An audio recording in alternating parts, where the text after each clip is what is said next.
Imagine yourself standing at the edge of a vast desert. The horizon shimmers with heat, dunes roll endlessly like golden waves, and silence presses in so deeply you can hear your own heartbeat. At first glance, it looks empty, a barren land where nothing but wind and sand live. But what if I told you that beneath those dunes lie echoes of forgotten civilizations? What if the desert is not empty at all, but a library of secrets, its pages buried beneath thousands of years of shifting sands? This is where our story begins, with whispers in the desert, hints of a past far older than our textbooks tell us. Deserts are like vaults. Their dry air and relentless sun preserve what other landscapes would destroy. Wood rots in rainforests, cities crumble in the humid tropics. But in deserts, a pot, a skeleton, or even an entire city can sit untouched for millennia. The Sahara, the Gobi, the Kalahari, they are not just seas of sand. They are museums locked away by nature. Archaeologists know this. Every time a sandstorm strips away a layer of dunes, something astonishing can be revealed. A wall, a tool, a carving. It's almost as if the desert exhales once in a while, showing us a glimpse of what lies beneath, then quickly covers it up again. And the more we find, the more it challenges the idea that we are the first advanced society on Earth. Long ago, the Sahara was not the wasteland we see today. Around 10,000 years ago, it was green, a land of rivers, lakes, and grasslands. Paintings on cave walls show giraffes, crocodiles, and hunters chasing antelope across plains where now only sand exists. Imagine stumbling across those paintings, deep in a rock shelter. Bright ochre animals leap across stone walls, painted by hands that lived in a world utterly different from the Sahara we know. Who were these artists? Were they simply nomadic tribes, or were they part of a society we barely understand? Satellite images today reveal the ghost of ancient river systems crisscrossing the desert, their dry beds stretching for hundreds of miles. Some scientists believe entire cities could still be buried near these long-dead rivers, preserved under dunes as tall as cathedrals. If true, then the Sahara may not just be empty space on a map. It could be hiding the ruins of civilizations wiped away by time and climate. The Arabian desert tells a similar tale. For centuries, Bedouin tribes spoke of Ubar, a wealthy city swallowed by sand. Explorers dismissed it as legend, until 1992, when satellite technology revealed tracks of ancient caravans converging on a site in Oman. Excavations uncovered the ruins of a fortress-like settlement, likely destroyed when its water supply collapsed and the ground beneath it gave way. The discovery electrified historians. Ubar was real. A city once dismissed as myth had been proven true. If one forgotten city could be found in the desert, how many more might lie out there? Their stones hidden beneath dunes, their memory surviving only in legends. Of course, the desert's greatest monuments are the pyramids of Egypt. They stand in plain sight, colossal and undeniable. Yet even here, mystery lingers. The Great Pyramid of Giza, built more than 4,500 years ago, contains engineering feats we still puzzle over. Blocks weighing tons lifted into place with precision, hidden chambers undiscovered until modern scanning, and alignments to celestial bodies that suggest advanced astronomical knowledge. But what if these pyramids are not the beginning of civilization, but echoes of something older? Some researchers argue the Sphinx, standing nearby, bears erosion marks not from desert winds, but from heavy rains, suggesting it may be thousands of years older than official timelines allow, dating back to when Egypt was lush and green. If true, this would place its origins in a forgotten age, built by a culture erased from history. Travel east to the deserts of Central Asia, and the whispers continue. In the Taklamakan Desert of China, explorers discovered ancient mummies, astonishingly preserved by the arid sands. Some of these mummies had features unexpected in the region: tall frames, reddish hair, and woven wool garments. Their presence suggests complex migrations and cultures lost to the historical record. Nearby, remnants of cities appear, walls, temples, irrigation canals, all now swallowed by shifting dunes. Once part of the Silk Road, these cities thrived on trade, but the desert eventually devoured them, leaving little more than skeletons of stone. This raises a haunting question. How many times has human civilization risen and fallen, leaving behind little more than scattered ruins? We tend to think of progress as a straight line. Stone tools, then bronze, then iron, then modern industry. But what if history is more like a circle? What if societies rise, flourish, and collapse, erasing their own records before the cycle begins anew? Climate change, volcanic eruptions, floods, and even cosmic impacts could erase a civilization almost completely. Within a few thousand years, nearly every trace of our own modern world would vanish. Glass would shatter, steel would rust, concrete would crumble. In 10,000 years, our skyscrapers would be nothing but dust. If another civilization existed 20,000 years ago, how much evidence would really remain? A few stone carvings? Anomalous artifacts buried in rock? Whispers in the desert? There is something intoxicating about the idea of a lost civilization. It calls to the adventurer in us, the part that wants to lift a stone slab and find an ancient stairwell descending into the dark. It's the thrill of thinking that history is not finished, that there are still secrets waiting to be discovered. Deserts amplify this allure. Their vastness and silence feel like they're hiding something. You can almost hear it when the wind whistles through canyon walls, or when a mirage shimmers on the horizon. It feels like a riddle, daring us to solve it. Whether or not entire civilizations are buried beneath deserts, we know for certain that deserts have revealed astonishing truths about human history. They teach us that what we think is final knowledge can change with a single discovery. They remind us that legends can hold kernels of truth, and that silence does not mean emptiness. Most importantly, they whisper a warning. Civilizations can vanish. Climate can shift, rivers can dry, and cities can crumble into dust. The people who painted giraffes on Sahara rocks once thought their world was eternal. Today, their land is a sea of sand. When you look out over a desert, it may seem barren, but in reality, it is alive with memory. Every grain of sand may once have been part of a city wall, a temple floor, or a road where traders walked. The dunes are not silence, they are whispers, telling us we may not be the first to build, to rise, to fall. So the next time you hear the wind sweeping across an endless desert, imagine it carrying voices from the past, voices of forgotten people, their lives buried but not gone, waiting for us to listen.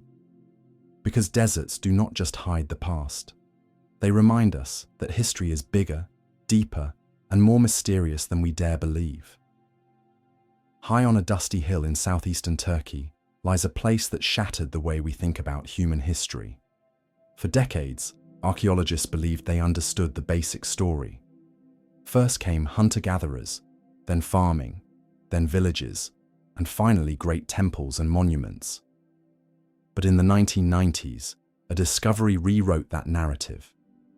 At Göbekli Tepe, archaeologists uncovered a temple complex nearly 12,000 years old, thousands of years older than Stonehenge, older than the Egyptian pyramids, older than any known monumental construction on Earth. Suddenly, the neat timeline of progress looked much less certain. Perhaps humanity has been building, dreaming, and organizing into complex societies far longer than we ever imagined. This chapter explores Göbekli Tepe, the temple that should not exist, and what it might mean for the story of civilization. Göbekli Tepe means potbelly hill in Turkish. For centuries, the site was nothing but a mound of earth, plowed by farmers and grazed by sheep. Local villagers thought little of it. In 1963, a joint survey by Turkish and American archaeologists noted a few odd stone fragments, but dismissed the site as unimportant. It wasn't until 1994 that Klaus Schmidt, a German archaeologist, took a closer look. He noticed flint tools scattered across the hilltop and strange limestone blocks sticking out of the ground. He decided to dig. What he uncovered would stun the world. Massive T-shaped pillars, some weighing up to 16 tons, arranged in circles. The pillars were carved with images of animals, lions, snakes, wild boars, vultures, and scorpions. Some carried abstract symbols, hands, and belts etched into their sides. This was no village. This was a temple, and it was built around 9600 BC. Here is the astonishing part. At the time Göbekli Tepe was built, the world was supposed to be full of nomadic hunter-gatherers. No farming, no cities, no organized religion. Yet here stood vast stone enclosures, built with planning, labor, and artistry. Each circle was about 30 feet across, with 2 towering central pillars flanked by smaller ones around the edge. Some enclosures were carefully backfilled with earth after use, as if deliberately preserved. To build this, hundreds of workers must have hauled limestone pillars from nearby quarries, shaped them with stone tools, raised them upright, and arranged them with precision. Such a project implies leadership, organization, and shared belief, qualities we normally associate with much later societies. It was as if Stone Age people had leapt thousands of years ahead of schedule. The carvings on Göbekli Tepe's pillars are vivid and unsettling. They show foxes with sharp teeth, vultures with outstretched wings, coiled snakes, spiders, wild cattle, and strange humanoid figures. Some animals seem to leap from the stone, frozen in motion. One pillar shows a man without a head, next to a vulture, a scene some interpret as ritual decapitation. Others show abstract symbols like H-shaped signs and circles, whose meanings remain a mystery. What's striking is the absence of domestic animals or plants. These carvings depict a wild world, a snapshot of the animals people lived alongside at the dawn of the Holocene. Some scholars suggest the carvings formed part of a shared mythological system. Others believe they record astronomical constellations. Whatever their purpose, they show minds alive with symbolism, storytelling, and belief. The greatest shock of Göbekli Tepe is its age. Radiocarbon dating shows it was built around 11,500 years ago, long before agriculture was established in the region. This flips the standard model of civilization on its head. For decades, the story went like this. First humans farmed, then they settled into villages, then they built temples. But Göbekli Tepe suggests the opposite. Perhaps people built temples first, and farming followed. Why? Because to sustain hundreds of workers, there had to be food surpluses. Some researchers argue that the need to gather and feed temple builders may have encouraged people to experiment with cultivating grain and domesticating animals. In other words, religion may have birthed agriculture, not the other way around. Göbekli Tepe was not a city. Archaeologists have found no houses, no cooking hearths, no evidence of permanent settlement. It seems to have been a ceremonial site, a place where scattered bands of people came together to build, feast, and worship. Imagine Stone Age tribes converging on the hill. Fires lit, feasts of wild gazelle roasted, rituals performed under the stars. People danced around the pillars, told stories of animals carved into stone, and renewed their shared myths. Then, after weeks or months, they returned to their nomadic lives, until the next gathering. This rhythm of building, feasting, and dispersing may have lasted for centuries. Another mystery: why was Göbekli Tepe buried? Around 8000 BC, its enclosures were deliberately filled with earth, stone, and debris. This was not natural erosion, it was intentional. Perhaps the builders wanted to preserve their sacred site for future generations. Or perhaps their beliefs changed, and they chose to entomb the old ways. Whatever the reason, the burial preserved the site almost perfectly, waiting for rediscovery thousands of years later. The discovery of Göbekli Tepe challenges the core of archaeology's timeline. If hunter-gatherers could organize themselves to build temples of such scale, then human culture was far more advanced at an earlier stage than once believed. It raises questions. Were there other forgotten sites like this, now buried or destroyed? Could early civilizations have risen and fallen before recorded history? What drove people to create monuments before farming or writing? Göbekli Tepe may be only one surviving piece of a much larger story. a glimpse of an ancient tradition that stretched across continents. Some researchers see more in Göbekli Tepe's carvings than animals. They suggest the pillars encode astronomical knowledge. For example, certain carvings appear to align with constellations visible around 10,000 BC. One controversial theory even argues that the site records the impact of a comet around 10,800 BC, marking the beginning of the Younger Dryas, a sudden return to Ice Age conditions. If true, Göbekli Tepe would not only be a temple, but also a record of cosmic catastrophe, a monument to survival after disaster. What Göbekli Tepe ultimately shows us is that humans, even 12,000 years ago, were not primitive. They had imagination, artistry, and the ability to work together on astonishing projects. It reminds us that intelligence is not new, that the spark of civilization may flare up whenever humans gather in sufficient numbers with vision and purpose. And it makes us wonder, if such sophistication existed so long ago, how much else has been lost to time? Göbekli Tepe is a riddle carved in stone. It should not exist according to the old story, yet it does. It tells us that human history is not a straight line, but a tapestry full of knots, breaks, and surprises. Standing among its towering pillars, you feel the presence of people who lived 12 millennia ago, people who looked up at the stars and saw meaning, people who carved their visions into stone so they would not be forgotten. But we did forget, until now.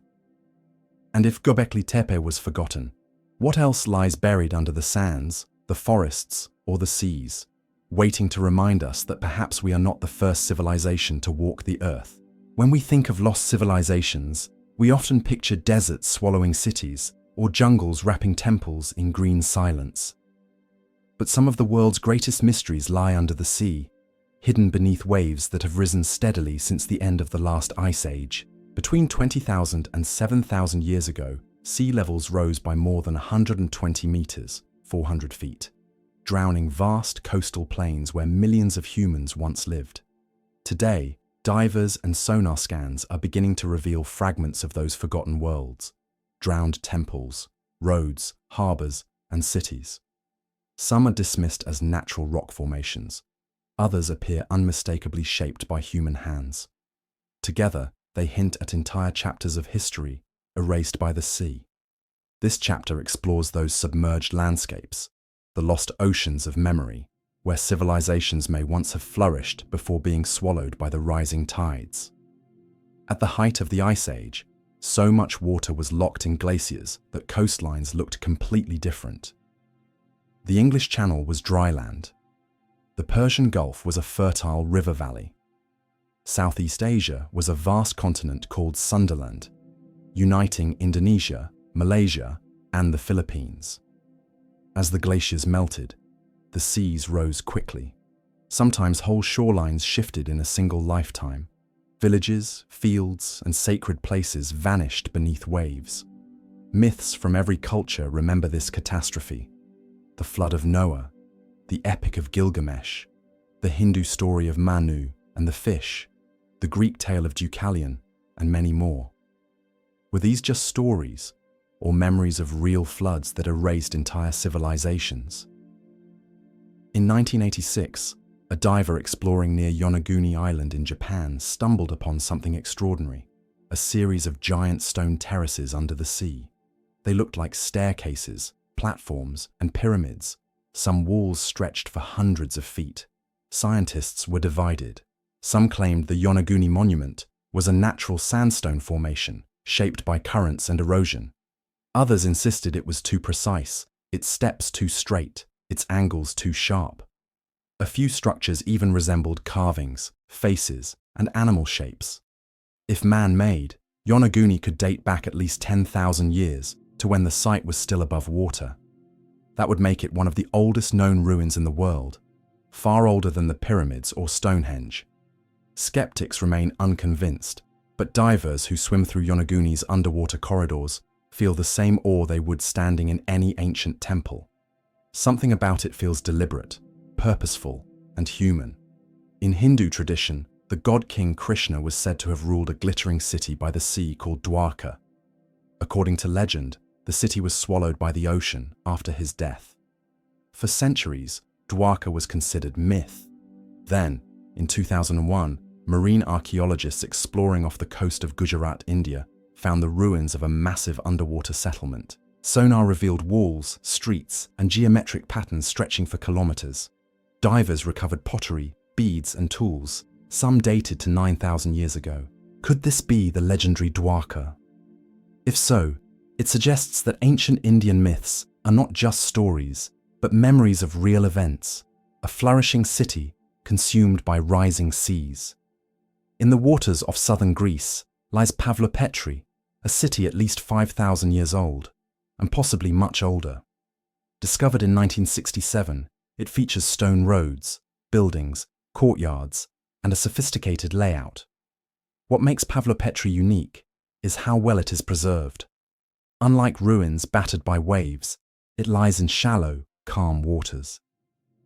Divers can swim through streets where Bronze Age families once lived, imagining markets, ships, and children playing by the shore.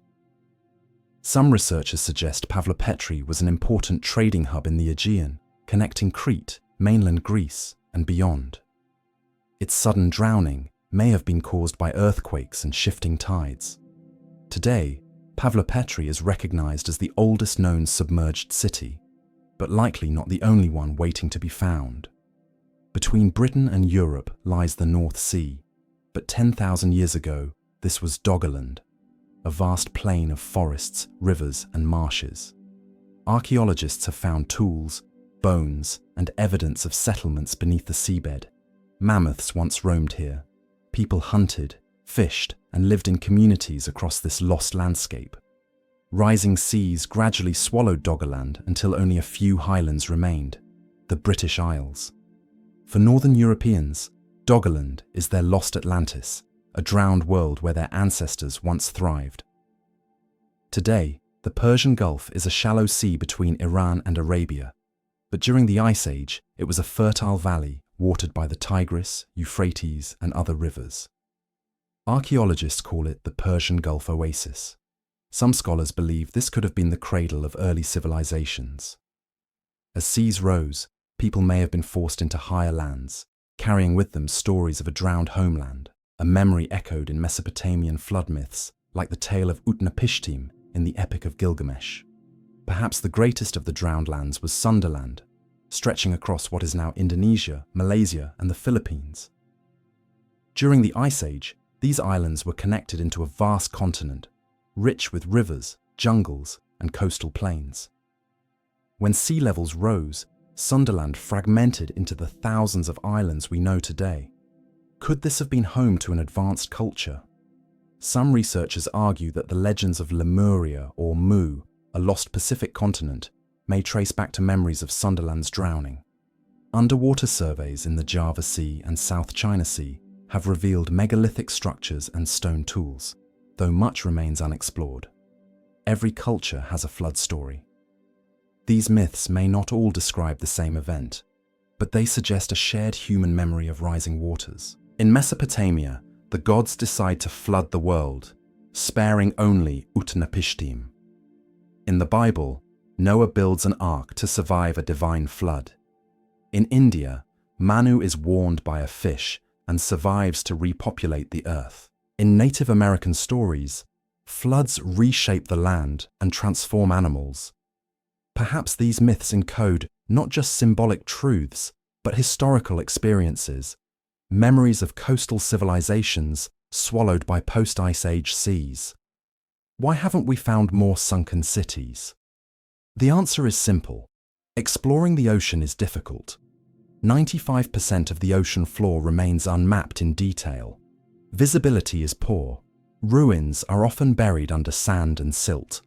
Deep sea archaeology requires expensive technology, like submersibles, sonar, and remote-operated vehicles. Yet with every new expedition, more fragments of drowned history appear. We are only at the beginning of rediscovering the world beneath the waves. What if the first great human civilizations were coastal? It makes sense. Coasts offer fish, fertile river deltas, and trade routes. but those same advantages also made them vulnerable to rising seas. If people built cities along Ice Age shorelines, most of those sites are now 100 meters underwater, hidden from view. That means our picture of human history may be missing a huge piece, perhaps the very first urban experiments. Göbekli Tepe shows us religion before farming. Underwater ruins may show us cities before recorded history. No chapter on drowned civilizations would be complete without Atlantis, Plato's tale of a mighty island empire destroyed by floods and earthquakes. Many dismiss Atlantis as pure allegory, but its details, an advanced maritime culture, a sudden catastrophe, a memory preserved in story, mirror the real events of sea level rise after the Ice Age. Perhaps Atlantis is not one place, but a memory of many drowned homelands. Doggerland, Sunderland, the Gulf Oasis, and others. The sea holds countless secrets, and Atlantis may simply be the name we give to the ones we have not yet uncovered. Beneath the waves lie the bones of forgotten worlds. Temples like Yonaguni, cities like Dwarka, plains like Doggerland, and valleys like the Persian Gulf remind us that the past is far stranger and deeper than textbooks suggest. When we stare into the ocean, we are not just looking at water, we are looking at a library, each ripple covering pages of history drowned but not erased. One day, perhaps, as technology improves, we will uncover entire civilizations beneath the sea. Until then, we listen to the myths of floods and remember that the Earth's waters always rise, always fall, and always keep secrets. The oceans whisper, there is more to the story. Across the world, scattered like echoes of a forgotten age, are colossal stones that defy simple explanation. They rise from deserts, jungles, plains, and mountains. Some weighing hundreds of tons, others stacked into structures that have endured for millennia. These are the megaliths, literally great stones built by hands long vanished. How were they moved? Who designed them? Why do they so often align with the stars? The deeper archaeologists dig, the stranger the story becomes. Megaliths are not just monuments of brute force. They reveal a sophistication in engineering, astronomy, and spiritual vision far beyond what we once credited to primitive peoples. This chapter will take us around the globe, from Stonehenge to Baalbek, from the pyramids of Egypt to the terraces of South America. At each site, the stones whisper the same haunting question: were we the first, or just the latest, to reach such heights of knowledge? Let us begin in the windswept plains of Salisbury, England. There, the stone circle of Stonehenge has stood for over 4,000 years. Though smaller than other megaliths, its mystery is unmatched. The stones, some weighing 25 tons, were dragged from as far as 150 miles away. How did Neolithic people transport them without wheels or beasts of burden? Even more curious is its purpose. Archaeologists have shown that Stonehenge aligns perfectly with the rising sun at the summer solstice and the setting sun at the winter solstice. It may have served as a calendar, a temple, a burial ground, or all three. The builders had no writing, yet they possessed precise knowledge of astronomy, geometry, and engineering. Was this knowledge passed down from older, forgotten traditions, remnants of a deeper history? If Stonehenge baffles, then Baalbek in Lebanon leaves us speechless. Here, among Roman ruins, lie the Trilithon stones, 3 megalithic blocks, each weighing around 800 tons. Nearby, the stone of the pregnant woman weighs over 1,000 tons, the largest stone ever carved by human hands. How could such stones be cut, moved, and placed with precision more than 2,000 years ago? Even with today's cranes, the task would be daunting. Some suggest the Romans inherited an earlier site, built by an unknown culture with techniques we no longer understand. Legends claim that Baalbek was once the dwelling of gods, or even a landing pad for beings from the sky. Whether myth or metaphor, the scale of Baalbek certainly feels otherworldly. No discussion of megaliths can ignore the pyramids of Egypt, The Great Pyramid of Giza, built around 2500 BC, consists of 2.3 million stone blocks, some weighing over 70 tons. How these stones were quarried, transported, and fitted so precisely remains debated. Ramps, sledges, and teams of workers are the mainstream explanation. But the pyramid's precision suggests knowledge of mathematics and astronomy, far beyond what we expect for the time. Its sides are aligned almost perfectly to the cardinal directions, with only minute errors. Its dimensions encode ratios like pi and the golden number. Was this coincidence, or evidence that the builders inherited advanced knowledge from earlier times, perhaps even from a forgotten Ice Age civilization? The Sphinx nearby raises similar questions. Weathering patterns suggest it may be far older than 2500 BC, pointing to an origin in a wetter climate thousands of years earlier. If true, it would force us to rethink the entire timeline of civilization. High in the Bolivian Andes, near Lake Titicaca, lie the ruins of Tiwanaku and Puma Punku. Here we find massive stone blocks cut with astonishing precision. Some fit together like puzzle pieces, locking without mortar. Others are shaped into perfect right angles and drilled with holes as if made by modern machines. One block weighs 131 tons, transported from quarries miles away.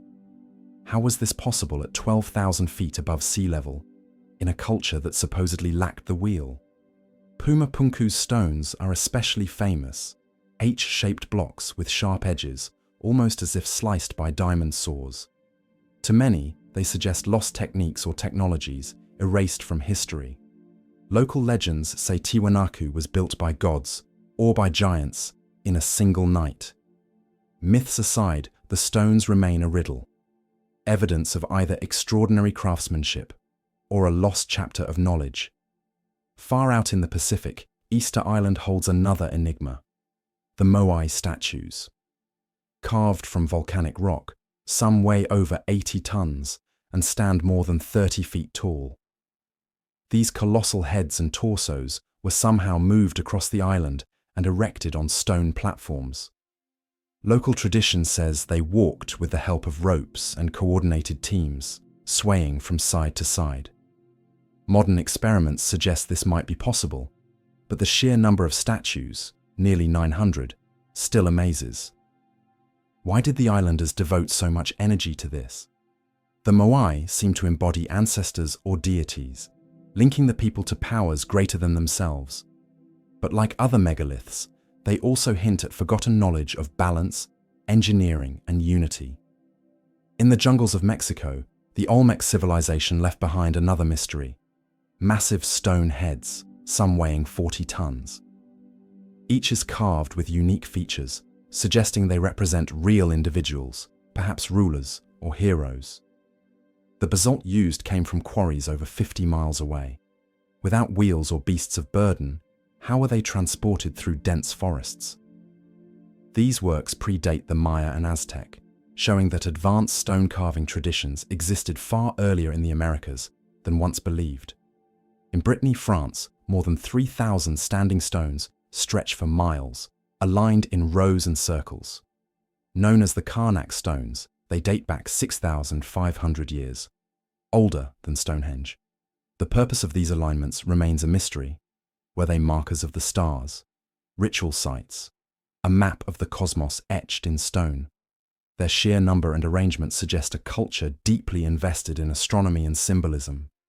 What unites these megalithic sites, Stonehenge, Baalbek, Giza, Tiwanaku, Easter Island, Karnak, is not just their scale, but their sophistication. Astronomical alignments. Many megaliths point to solstices, equinoxes, or specific stars. Precision engineering. Stones cut and joined with accuracy rivaling modern methods. Global spread. Found on every continent, from Europe to Asia, the Americas to Oceania. Myths of giants or gods. Local legends often credit supernatural beings with construction.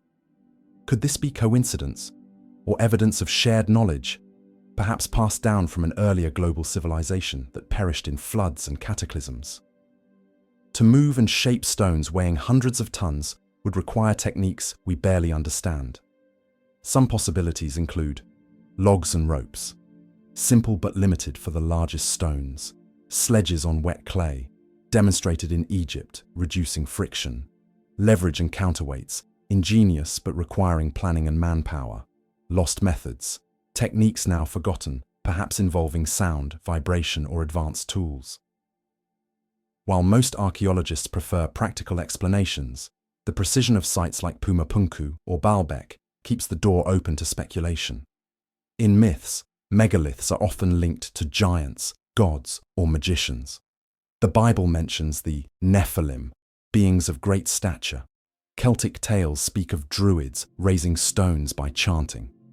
South American legends describe Viracocha, a god who shaped cities with a wave of his hand. Could these stories be distorted memories of real engineers and methods, so advanced they seemed magical to later generations? Megaliths stand as timeless puzzles.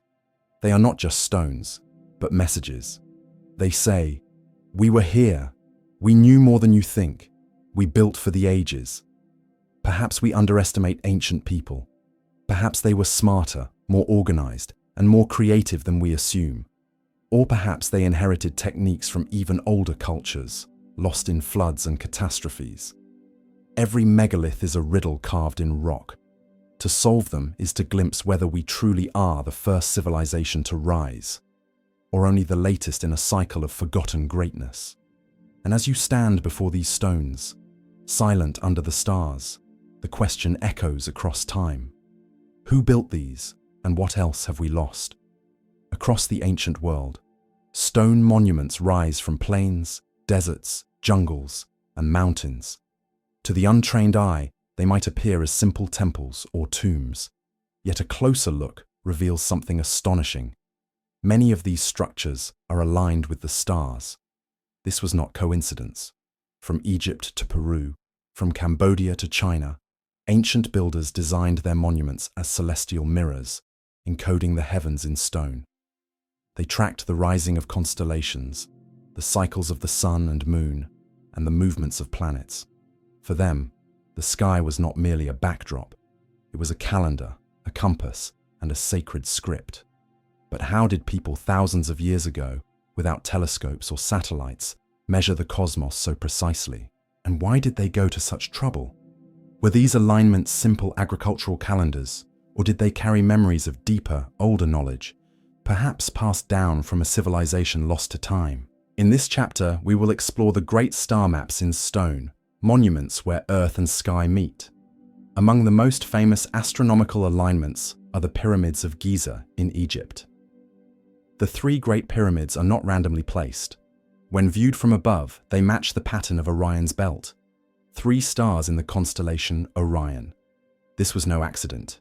The ancient Egyptians associated Orion with Osiris, the god of rebirth and the afterlife. By aligning their pyramids to Orion, they may have believed they were connecting their kings to the heavens. Even more remarkable, shafts within the Great Pyramid point directly toward important stars, Orion, Sirius, and others, visible at the time of construction. These alignments suggest an advanced understanding of astronomy around 2500 BC, far earlier than many believe possible.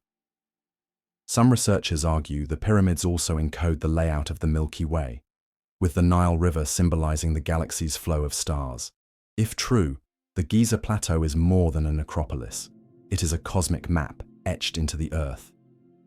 In England, Stonehenge is famous not only for its great stones, but also for its precise alignment to the solstices.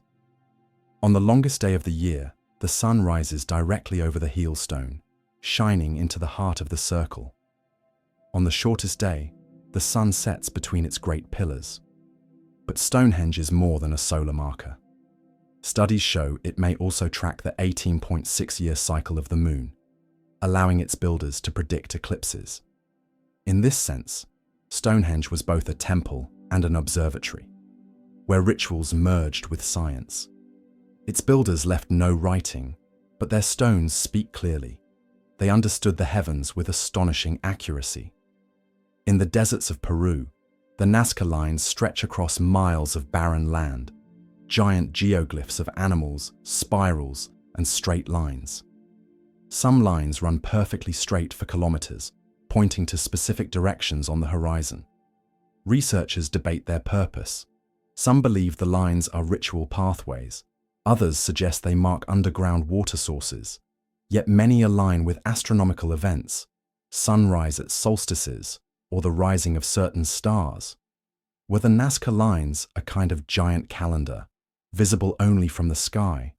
If so, they represent one of the most ambitious attempts to unite Earth and stars. In Cambodia, the Temple of Angkor Wat is often called the largest religious monument in the world, but it is also a cosmic monument. Its towers and courtyards align not only with the sun at the equinox, but also with the constellation Draco, the celestial dragon. The temple's layout mirrors the Hindu idea of the universe, a sacred mandala where heaven and earth reflect one another. Scholars have noted that Angkor Wat's central axis points to the solstice sunrise, while its measurements encode astronomical cycles like the lunar month and the solar year. In this sense, Angkor was not just a temple to gods, but a map of time itself. In Mexico, the Maya pyramid of El Castillo at Chichen Itza holds another starry secret. During the spring and autumn equinoxes, the setting sun casts shadows along the staircase, creating the illusion of a serpent of light slithering down the steps. This was deliberate. The Maya associated the feathered serpent god, Kukulkan, with rebirth and cosmic cycles. By building this effect into stone, they transformed the pyramid into a living calendar. The Maya also tracked the cycles of Venus with astonishing precision. Their calculations of its movements were so accurate that they rivaled modern astronomy. For them, the stars were not distant points of light. They were gods whose rhythms shaped human destiny. High in the Andes, the Inca citadel of Machu Picchu is filled with astronomical markers. The Intihuatana stone, often called the hitching post of the sun, casts shadows that align perfectly with the solstices. The Inca worshipped the sun as a divine source of life, and Machu Picchu's layout reflects this reverence. Its temples frame the rising and setting sun on sacred days, turning the entire city into a solar observatory. To build such precision at nearly 8,000 feet above sea level required not only engineering skill, but also a deep connection between architecture and the cosmos. In New Mexico, the ancient ancestral Puebloans created a masterpiece of astronomical design at Fajada Butte. There, a spiral carved into rock is illuminated by shafts of sunlight. On the summer solstice, a dagger of light cuts through the center of the spiral. On the winter solstice, 2 daggers frame it. On equinoxes, light passes through in perfect balance. This sun dagger shows that even in North America, far from the great civilizations of Egypt or Mesopotamia, ancient people observed the sky with mathematical precision.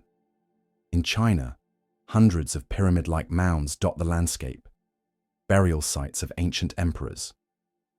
Many are aligned to the cardinal directions and to the pole star, the unchanging point around which the heavens rotate. For the Chinese, cosmic order was reflected on Earth through the principle of heaven's mandate. By aligning tombs and palaces to the heavens, rulers demonstrated their harmony with cosmic forces. These alignments reveal not only astronomical knowledge, but also a philosophy where human authority mirrored celestial order. Why did so many ancient cultures align their monuments to the sky? Several reasons stand out. Agriculture, tracking solstices and equinoxes, ensured successful planting and harvests. Ritual and religion. Stars were seen as gods, ancestors, or spirits guiding human life. Navigation. Celestial markers guided travelers across land and sea. Memory of catastrophe. Some suggest alignments preserved warnings of past floods, comets, or disasters. Symbolism of eternity.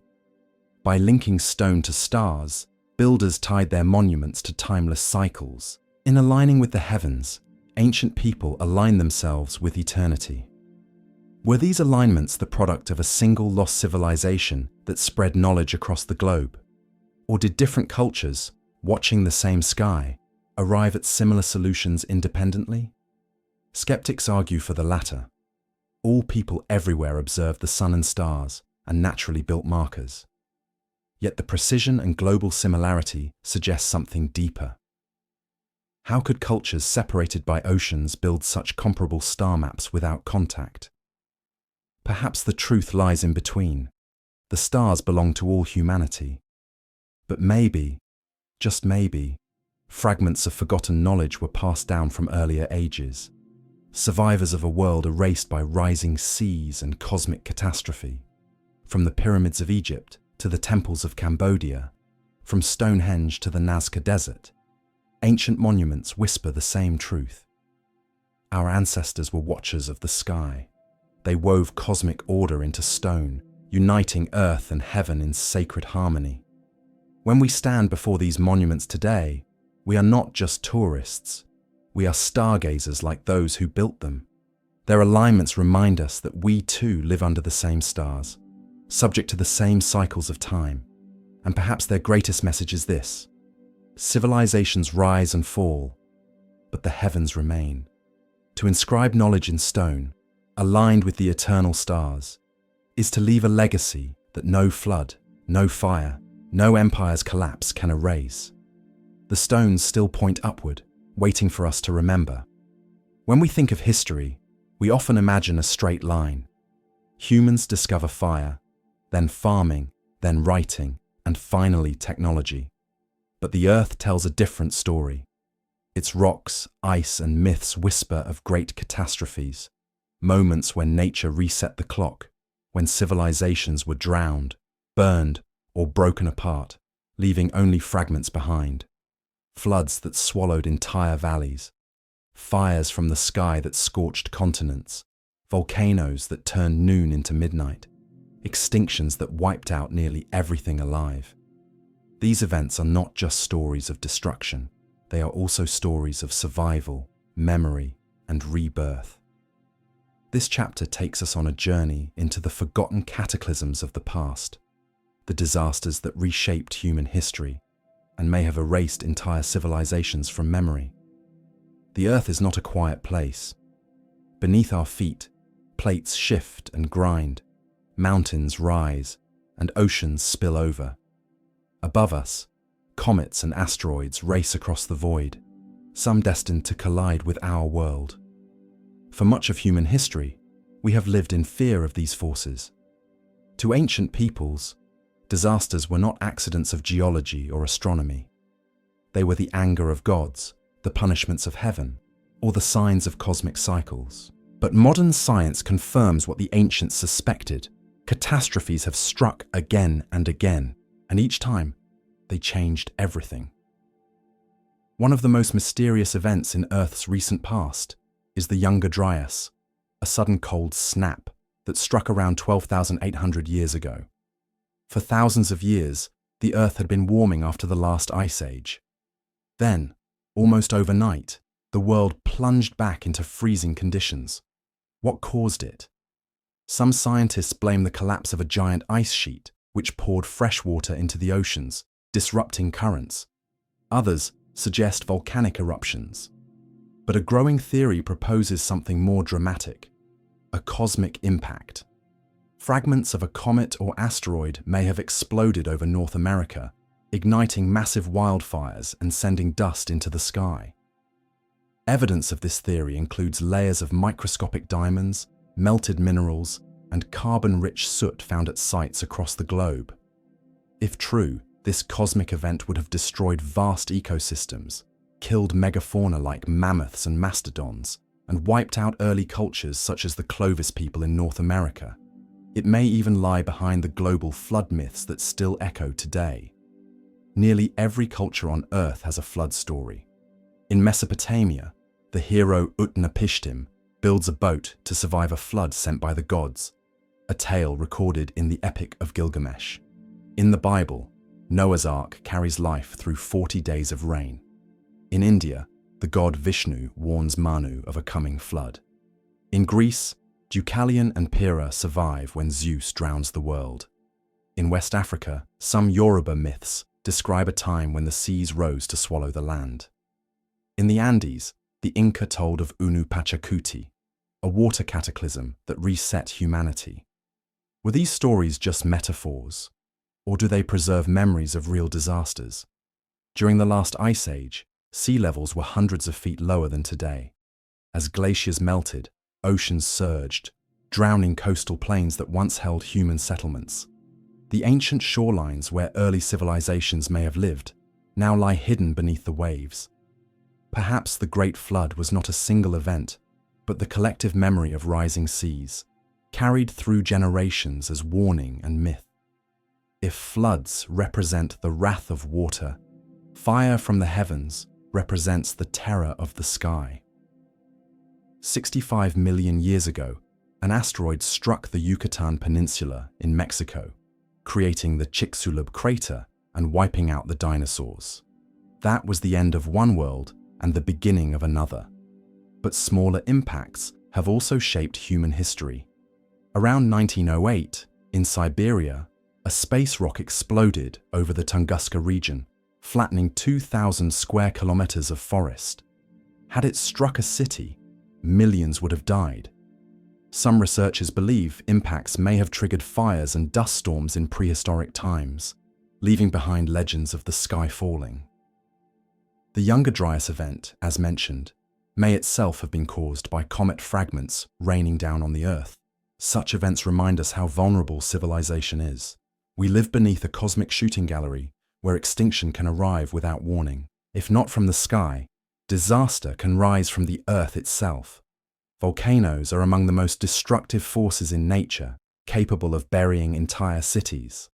One of the most famous is Mount Vesuvius, which erupted in 79 AD, burying the Roman cities of Pompeii and Herculaneum in ash.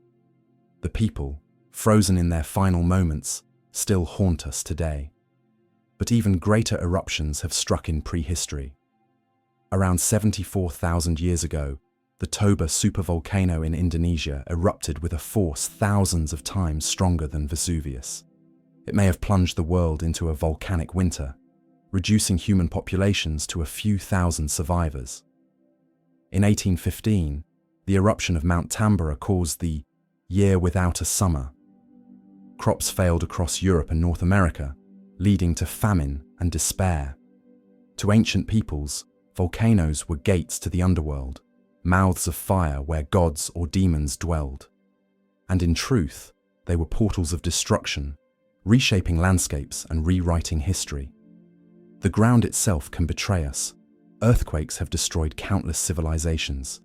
In 1755, the city of Lisbon was leveled by a massive quake followed by a tsunami. In Haiti, 2010, a similar disaster claimed hundreds of thousands of lives. But in the ancient world, such events left even deeper scars. Legends tell of Atlantis, a great city swallowed by the sea. Could it have been a memory of a real city lost to earthquakes and floods? Some suggest the island of Santorini, where the Thera eruption around 1600 BC destroyed the Minoan civilization, might be the source of the story. In South America, the ruins of Tiwanaku in Bolivia show signs of sudden destruction, possibly from seismic activity. In Asia, entire cities of the Indus Valley disappeared after river shifts and tectonic changes. Earthquakes remind us that even the most glorious civilizations stand on fragile ground. Long before humans built cities, the Earth endured waves of extinction. The Permian-Triassic extinction, 252 million years ago, killed 90% of all species, the greatest die-off in history. The Cretaceous-Paleogene extinction, 65 million years ago, ended the age of dinosaurs. Even in human times, megafauna like mammoths, saber-toothed cats, and giant sloths vanished, possibly from a mix of hunting and climate shifts. These extinctions remind us that survival is not guaranteed. Humanity itself has come close to vanishing more than once. It is tempting to dismiss myths as fiction, but many scholars now see them as coded memories of real events. Fire-breathing dragons may recall comet tails streaking the sky. Flood myths may encode rising seas after the Ice Age. Stories of dark suns and endless winters may reflect volcanic eruptions or impact winters. If so, myths are not fantasies, but warnings from the past, preserved in story, because stone records could not endure. One haunting idea is that catastrophes are not random, but cyclical. Some researchers propose that Earth passes through cosmic debris fields every few thousand years, leading to periodic bombardments. Others point to geological cycles of volcanism and tectonic upheaval. Ancient cultures often spoke of the world being destroyed and remade in ages by fire, flood, or darkness.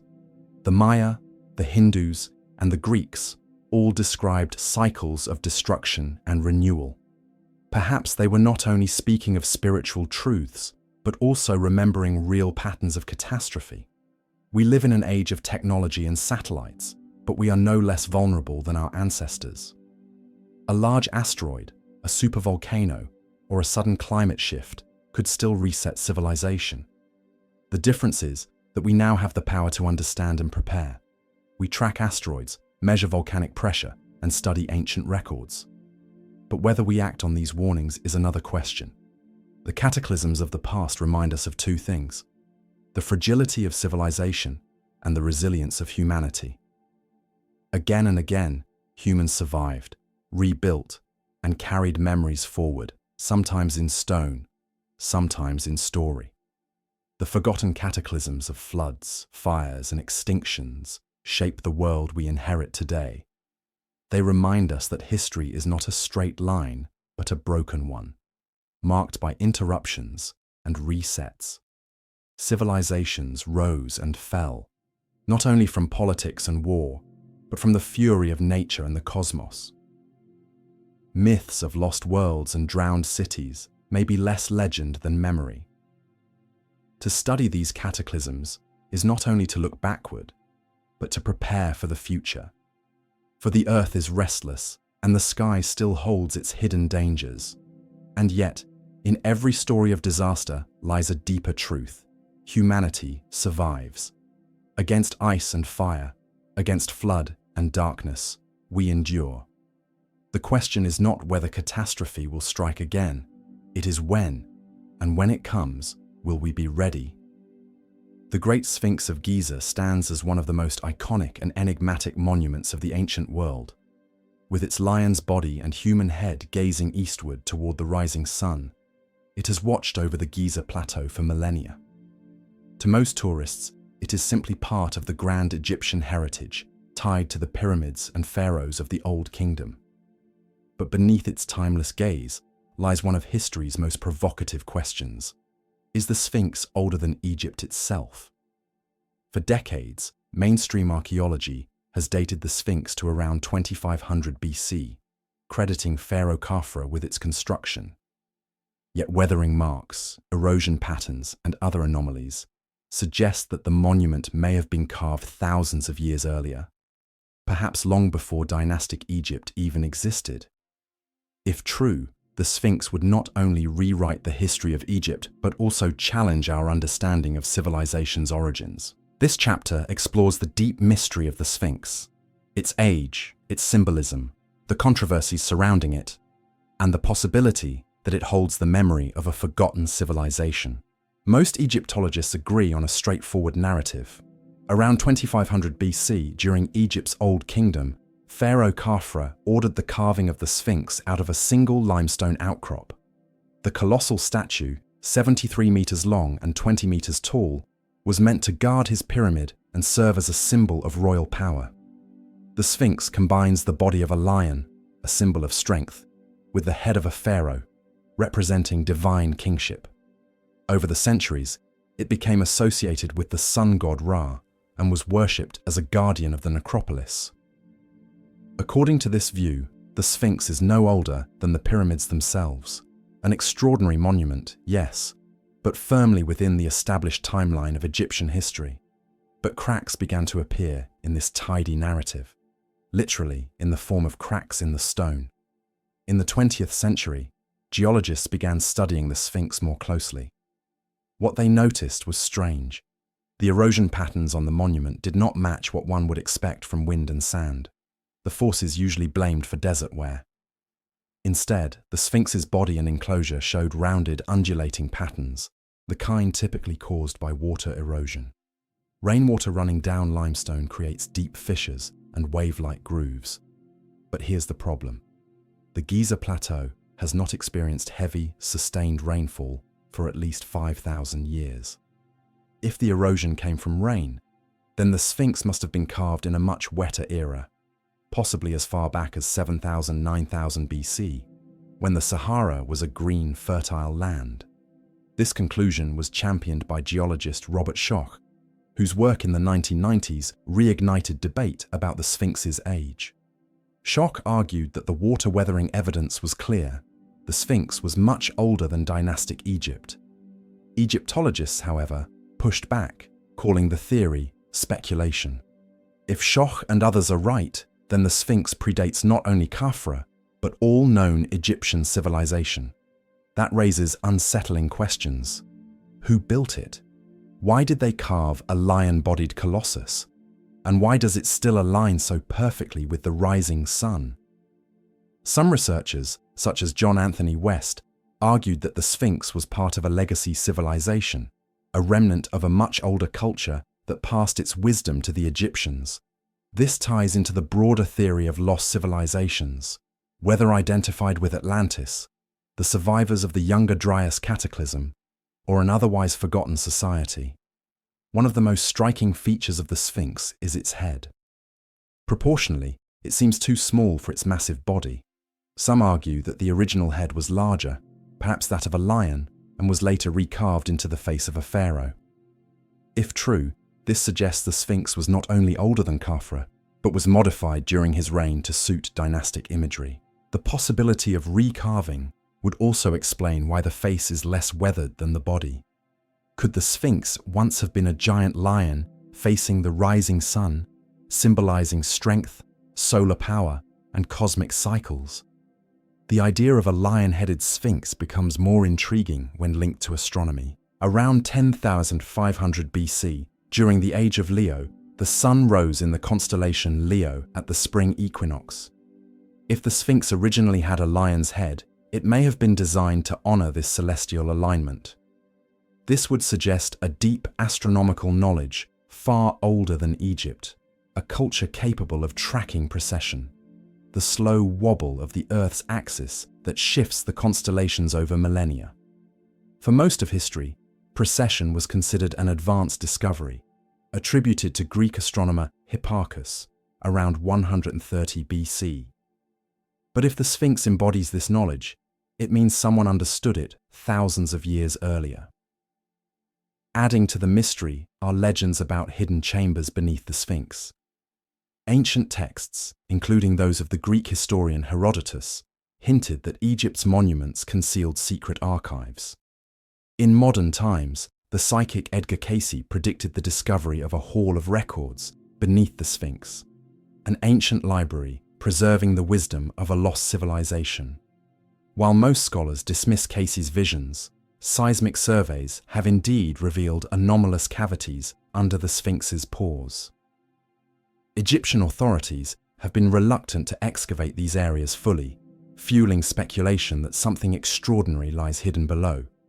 Clues to the Sphinx's great age can also be found in the evidence of ancient repairs. Long before Khafra's time, the Sphinx seems to have been eroded and restored. Archaeologists have discovered stone blocks used in patchwork repairs dating to Egypt's earliest dynasties. If the Sphinx was already damaged when the first pharaohs arrived, it suggests they inherited it from an earlier age. Perhaps the Egyptians did not build the Sphinx at all, but rather adopted and reinterpreted it, weaving it into their culture. Why would an older civilization carve such a monument? Perhaps the Sphinx was meant as a guardian, not only of tombs, but of knowledge itself. Its placement at Giza, facing the sunrise, suggests it was designed as part of a grand astronomical and spiritual landscape. If it dates back to 10,000 BC or earlier, then it may be one of the last relics of a forgotten world, a beacon of survival left behind after cataclysm reset human progress. Unsurprisingly, these ideas remain controversial. Mainstream Egyptology insists on the Khafre attribution, dismissing alternative theories as pseudo-archaeology. Critics argue that water erosion can be explained by groundwater or other natural processes. Yet the debate refuses to die. Each new study of the Sphinx, whether geological surveys, 3D scans, or satellite imaging, raises more questions than answers. The possibility of hidden chambers and unexplored tunnels only deepens the intrigue. The Sphinx, in this light, is not just a statue, but a riddle carved in stone, asking us to reconsider the origins of civilization itself. What makes the Sphinx mystery even more compelling is its echo in other ancient sites. Around the globe, megalithic monuments seem to appear out of nowhere, already advanced in design and purpose. Göbekli Tepe in Turkey, dating to 10,000 BC, reveals monumental architecture before agriculture. Pumapunku in Bolivia shows stonework so precise it seems beyond its supposed builders. Stonehenge aligns with solstices, hinting at advanced astronomical knowledge. Perhaps the Sphinx belongs to this broader family of enigmatic monuments, evidence of a lost chapter in human history. Beyond its possible age, the Sphinx represents the timeless human desire to reach beyond the ordinary. Half lion, half human, it embodies the fusion of strength and intelligence, animal and divine. To the Egyptians, it became a guardian of tombs and temples. To modern seekers, it stands as a challenge. What do we really know about the past? What lies buried beneath the sands, waiting to be uncovered? The Sphinx is both a monument and a mirror.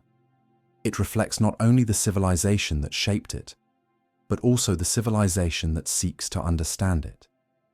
The Great Sphinx of Giza may be 4,500 years old, or it may be 9,000, or perhaps even older, a relic of a forgotten world washed away by floods and fire. Its weathered body whispers of rains long past, of skies and landscapes different from today. Its misfit head suggests stories of recarving and reinterpretation. Its alignment with the rising sun hints at deep cosmic awareness. What is certain is that the Sphinx is not a finished puzzle, but an open question.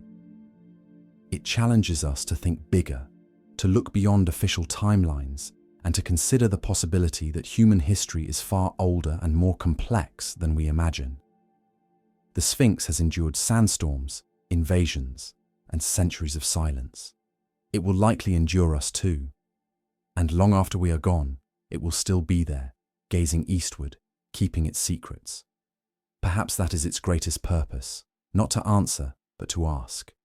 To remind us that history is not complete, that mysteries remain, and that sometimes the greatest truths are carved in silence. The story of receipts in Babylon is not only about goats, barley, or temples. It is also about something larger, the web of connections that held ancient society together. In Babylon, trade, writing, and record-keeping were inseparable. One could not survive without the others.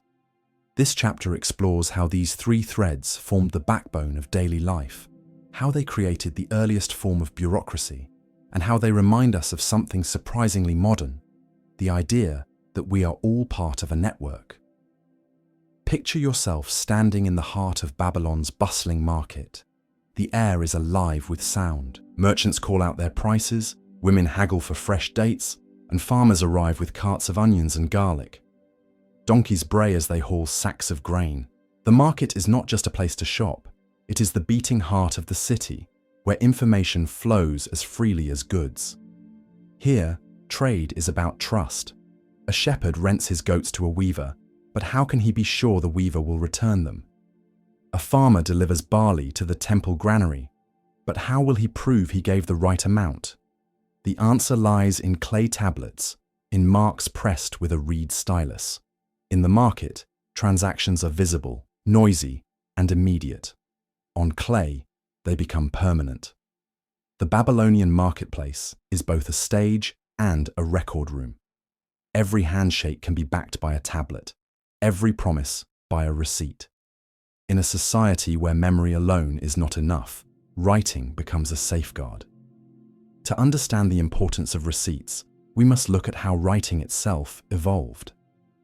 Long before cuneiform symbols covered clay tablets, ancient people used small tokens, little clay shapes that represented numbers of goods. A cone might stand for a measure of grain, a sphere for a goat. These tokens could be collected in jars or envelopes, much like modern receipts. But tokens had limits.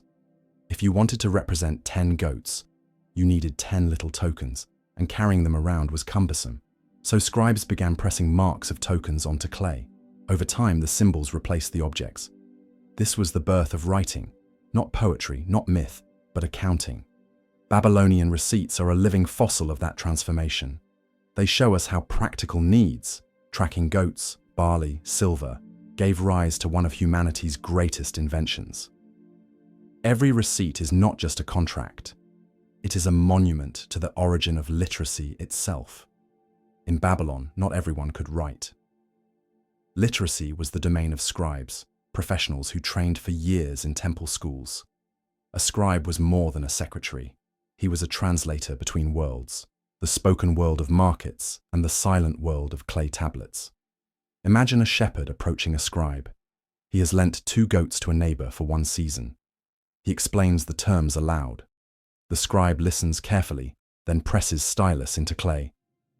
2 goats, loaned for 4 months, to be returned with offspring. The shepherd cannot read the symbols, but he knows they carry authority. The tablet is sealed, often with a cylinder seal rolled across the clay to leave a unique design. That seal is the ancient equivalent of a signature. The scribe thus becomes an essential middleman in Babylonian trade. He is not just writing, he is shaping trust. Without scribes, the market would stall, disputes would multiply, and memory would fade. With scribes, the web of trade holds firm. One of the most striking aspects of Babylonian receipts is their legal power. These were not casual notes. They were binding contracts recognized by courts. A receipt could be presented before judges if disputes arose. For example, a receipt might read, "On the 12th day of the month, Nabu, son of Enlil, borrowed 2 goats from Asher, son of Bel. He will return them on the 30th day of the harvest month, together with 1 young goat as interest." If Nabu tried to deny the deal, the receipt spoke louder than memory. Judges did not need witnesses. The clay tablet was proof enough. In this way, receipts were more than financial tools. They were legal armor. They protected the weak against the strong, the poor against the rich. Without receipts, disputes might descend into endless quarrels. With them, law had weight, and justice had a chance. What do Babylonian receipts tell us about ordinary people? Quite a lot. They reveal that trade was not just for kings or merchants, but for shepherds, farmers, potters, and weavers. Everyday life was saturated with transactions, each one preserved in clay. A farmer brings 3 jars of beer to a neighbor, recorded as a loan. A potter supplies cups to the temple kitchen, marked on a receipt for future payment. A shepherd rents out his goats, expecting not only their return, but also the kids born during the rental. A brewer sells beer to workers building a canal, documented by scribes. From these small details, we glimpse Babylon not as an abstract empire, but as a living, breathing community. Receipts show us that history is not only made by kings and generals, but also by ordinary people, each leaving faint marks on clay. Receipts also reveal how far Babylon's network stretched. The city was a hub in a larger web of trade that linked Mesopotamia to distant lands. From the Persian Gulf came copper and pearls. From Anatolia came tin and silver. From India came exotic woods and spices. From the Levant came wine and cedar. Babylon's markets hummed with goods from across the known world. Receipts kept track of this flow, recording not only goats and barley, but also imports from distant regions. This global web is startlingly familiar. When we buy bananas from Ecuador or coffee from Ethiopia, we are participating in a network not unlike the one Babylon wove thousands of years ago. Receipts were the glue holding that network together. There is something poetic about receipts written in clay. They were designed for practical use, proof of a goat rental, a barley loan, a silver payment. Yet clay is durable. Many receipts that were supposed to last a season have endured for 4,000 years. This creates a paradox. For the Babylonians, receipts were about short-term memory. Did you return my goats? For us, they are long-term memory. What was life like in Babylon? What was temporary for them has become permanent for us.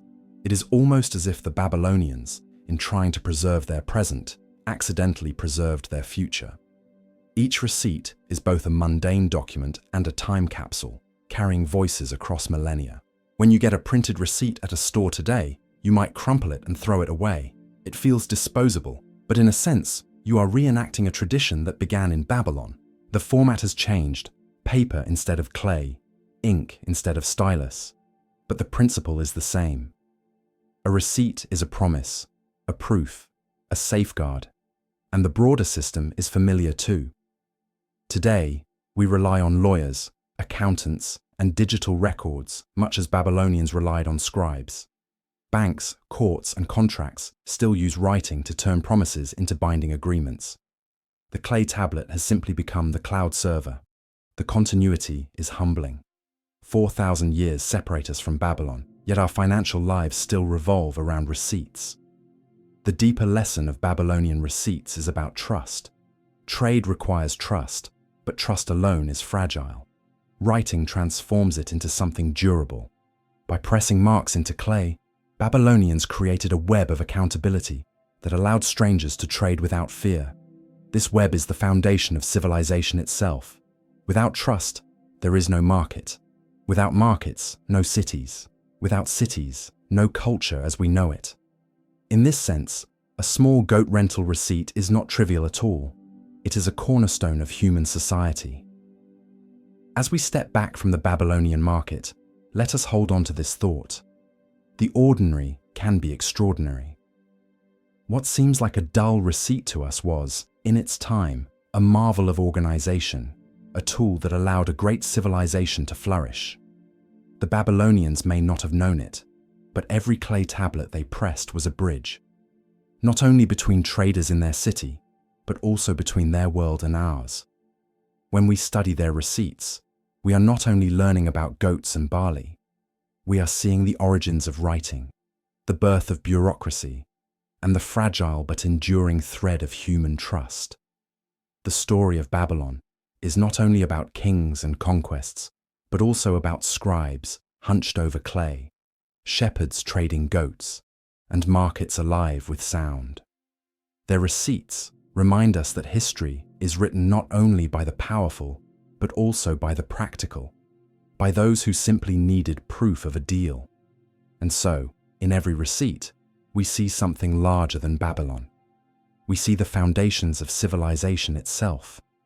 High on the windswept plains of Bolivia, more than 12,000 feet above sea level, lie the ruins of Tiwanaku and nearby Pumapunku, two of the most mysterious archaeological sites in the world. To the untrained eye, they may look like nothing more than piles of collapsed stone. But a closer look reveals something astonishing. Blocks of granite and andesite weighing dozens of tons, carved with a precision that seems almost mechanical, and arranged in ways that challenge our understanding of ancient technology. How did pre-Columbian people, living without the wheel, iron tools, or draft animals, shape and transport such immense stones? And why do some of these blocks fit together with joints so tight that even a razor blade cannot slip between them? For centuries, Tiwanaku and Pumapunku have puzzled explorers, scientists, and seekers alike. Some see them as the work of the Tiwanaku civilization, a powerful pre-Inca culture that thrived between 500 and 1000 AD. Others suspect they are far older, perhaps survivors of a forgotten age.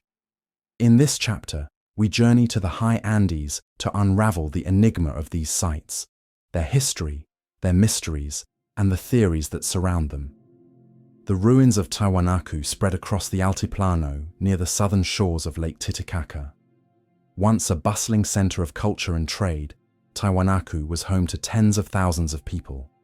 Its influence stretched across Bolivia, Peru, and northern Chile. The site includes grand temples, ceremonial courtyards, and the famous Gateway of the Sun, a massive stone archway carved with mysterious figures, possibly deities or astronomical markers. At its height, Tiwanaku was a spiritual and political capital, its people mastering agriculture in the harsh highlands through ingenious raised field farming. But Tiwanaku eventually fell, its population dispersing. By the time the Inca rose to power, Tiwanaku was already an ancient ruin. To the Inca, it was the birthplace of the gods. To Spanish chroniclers, it was a puzzle that defied explanation. Just a short distance from Tiwanaku lies Puma Punku, the door of the Puma. Unlike Tiwanaku's ceremonial plazas, Puma Punku is defined by its monumental stone blocks. Some weigh over 100 tons and appear to have been cut with extraordinary precision. Many are shaped into interlocking forms, with right angles and smooth surfaces that look as though they were machined. The most famous are the H-blocks, dozens of carved stones, each almost identical, as though mass-produced. Even today, engineers marvel at Puma Punku. The stones are not only enormous, but also made of andesite and granite, among the hardest rocks on Earth. Carving them with bronze or stone tools, as conventional history suggests, seems almost impossible. Transporting them across rough terrain, without wheels or large animals, adds another layer of mystery. What makes Puma Punku so extraordinary is the precision of its stonework. The cuts are sharp, the angles exact, the surfaces flat. Some blocks have grooves and drill holes aligned with uncanny accuracy. Modern stonemasons who have studied the site admit they would struggle to replicate such work without power tools.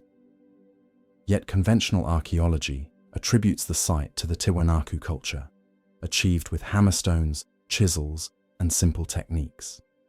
If this is true, then the Tiwanaku stonemasons possessed an artistry and patience beyond comprehension.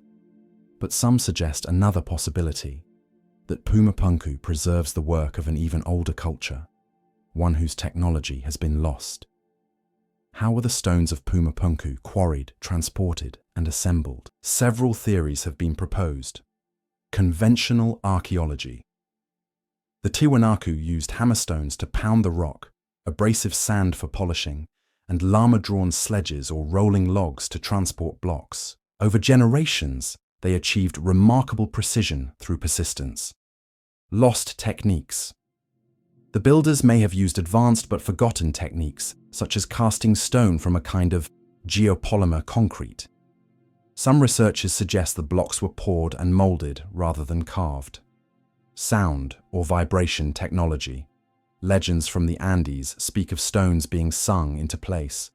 This has led fringe theorists to imagine the use of sound waves or resonance to move and shape stone. Extraterrestrial influence, popularized by authors like Erich von Däniken. Some claim Puma Punku's precision suggests alien engineers assisted or inspired the builders. While most scholars reject this, it reflects the site's profound strangeness. Regardless of which theory one prefers, the fact remains, Puma Punku is unlike anything else in pre-Columbian America. Among Tiwanaku's most famous monuments is the Gateway of the Sun, a single megalith carved from andesite. It depicts a central figure surrounded by winged beings, holding staffs that may represent thunder or authority. Some interpret the central figure as Viracocha, the great creator god of the Andes. Others see the carvings as a calendar, encoding astronomical cycles. The symbols may track solar and lunar events, suggesting Tiwanaku priests were skilled astronomers. If true, the Gateway of the Sun hints that Tiwanaku's builders not only mastered stone, but also studied the heavens. The Inca, who rose centuries after Tiwanaku's fall, revered the site as a place of origins. According to their myths, Viracocha created humanity at Lake Titicaca, near Tiwanaku. From here, the first people spread across the world. Spanish chroniclers recorded stories of giants who built the great stones before being destroyed by the gods. Others spoke of the site being older than memory, the work of a lost race. These myths align with a broader pattern. Many ancient sites around the world, from Stonehenge to the pyramids, were attributed by later peoples to giants, gods, or vanished civilizations. Such legends may preserve fragments of truth about the deep antiquity of these monuments. Archaeologists generally date Tiwanaku to around 500 to 1000 AD, based on pottery, carbon dating, and cultural layers. But some alternative researchers argue the site may be much older. They point to the extreme weathering of certain stones, the astronomical alignments of monuments, and the sheer scale of construction. Some propose Tiwanaku could date back to 10,000 BC, making it a contemporary of Göbekli Tepe, or even a survivor of the Younger Dryas cataclysm. If so, Tiwanaku and Pumapunku might not be the work of the Tiwanaku culture at all, but rather a legacy they inherited, just as the Egyptians may have inherited the Sphinx. Tiwanaku's temples and monuments align with celestial events. The Kalasasaya temple, for example, marks solstices and equinoxes with its stone pillars. Researchers like Arthur Posnanski argued that these alignments suggest Tiwanaku was built as early as 15,000 BC, though mainstream scholars dismiss this as exaggerated. Still, the astronomical sophistication of the site is undeniable, pointing to a culture deeply attuned to the cosmos. Beyond its stonework, Tiwanaku is remarkable for its hydraulic engineering. The people developed raised fields with irrigation channels that warmed the soil, protecting crops from frost at high altitudes. This system supported large populations in an otherwise inhospitable climate. The integration of waterworks with monumental architecture suggests a society that fused practical survival with spiritual symbolism. Water, sky, and stone were part of a unified vision. By around 1000 AD, Tiwanaku collapsed. The reasons remain debated: drought, resource depletion, internal conflict, or a combination. The empire's influence waned, and its cities were abandoned. But some argue that Tiwanaku's decline was only the latest chapter in a much older story, that the site had been rebuilt and reinterpreted across ages, with each culture inheriting the ruins of the last. Tiwanaku and Pumapunku remind us of two great truths. Human ingenuity is deeper than we think. Whether by hammerstone or lost technology, the builders achieved feats that astonish us today. Civilizations may rise and fall without a trace. The Andes, like Egypt or Mesopotamia, may conceal chapters of history long forgotten, erased by time and catastrophe. Perhaps the enigma of Pumapunku is not only how it was built, but what it represents. The possibility that our story is older and stranger than we know. On the high plains of Bolivia, beneath the bright sun and thin air, Tiwanaku and Pumapunku still stand in silence. Their stones, scattered and broken, seem almost alive, as though they are waiting for us to understand them.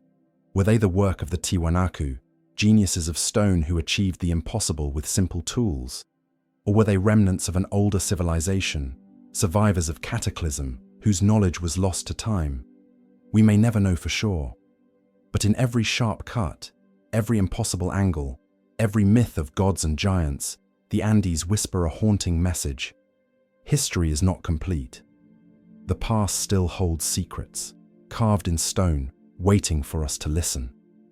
Far out in the South Pacific Ocean, nearly 2,000 miles from the nearest continent, lies Rapa Nui, better known as Easter Island.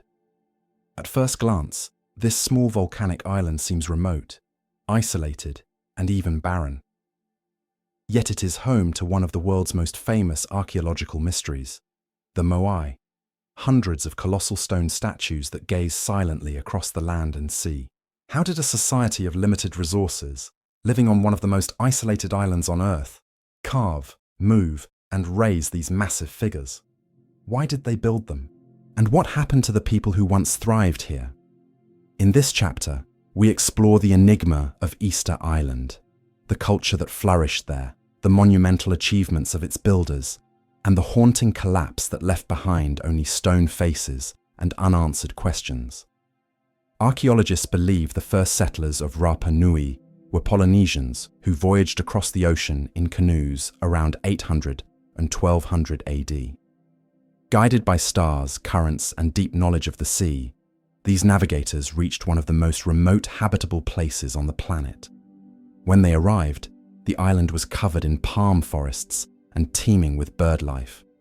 The settlers brought with them crops like taro, yams, and bananas, as well as chickens. With ingenuity, they built a society in isolation, far from the trade networks that connected other Polynesian islands. But isolation was both a gift and a curse. Cut off from outside resources, the people of Rapa Nui had to rely on what the island itself could provide. This scarcity shaped every aspect of their culture, including the creation of the moai. The most striking legacy of Easter Island is the moai, enormous statues carved from volcanic tuff, some reaching over 30 feet tall and weighing more than 80 tons. The moai represent ancestral chiefs or important figures, believed to embody spiritual power known as mana. Erecting a moai was not just an artistic act, but a sacred duty, a way of ensuring protection and prosperity for the community. Most moai were carved at a single quarry, Rano Raraku, where hundreds of half-finished statues remain frozen in time. Once carved, they were transported across the island and placed on stone platforms called ahu, often overlooking villages or facing inland, watching over the people. The sheer number and scale of the moai is astonishing. Over 900 statues exist, scattered across the island. Each required immense labor, organization, and belief. Perhaps the greatest puzzle of Easter Island is not the carving of the moai, but their transportation. Without wheels, draft animals, or metal tools, how did the Rapa Nui move multi-ton statues miles across rough terrain? Several theories have been proposed. Log rollers. Early theories suggested the statues were rolled on logs. This idea links to the deforestation of the island, moai building consuming vast amounts of timber. Sledges and ropes. Others believe the moai were dragged on wooden sledges using ropes and manpower. Walking. The moai. Experiments have shown the statues could be rocked upright, with teams pulling alternately on ropes to make them walk step by step. Local oral traditions support this, saying the statues walked with the help of mana. Whichever method was used, the feat required immense coordination and community effort. Moving a single moai may have involved hundreds of workers over weeks or months. Once transported, the moai were placed on ahu, ceremonial platforms built of carefully fitted stones. Some ahu include burial chambers, suggesting they were both religious and funerary sites. The placement of the moai was symbolic. Most face inland, watching over the people. A few, however, face outward toward the sea, perhaps to protect against external threats or to guide voyagers. These platforms transform the island into a sacred landscape, dotted with ancestral guardians. The moai were not just statues, they were living presences, filled with mana. The construction of the moai reveals a highly organized society. Chiefs directed labor, priests maintained rituals, and craftsmen honed their skills at Rano Raraku. Moai building also reflects competition among clans. Each group sought to honor its ancestors with larger, more impressive statues. This rivalry may have fueled ever greater construction, pushing the limits of the island's resources.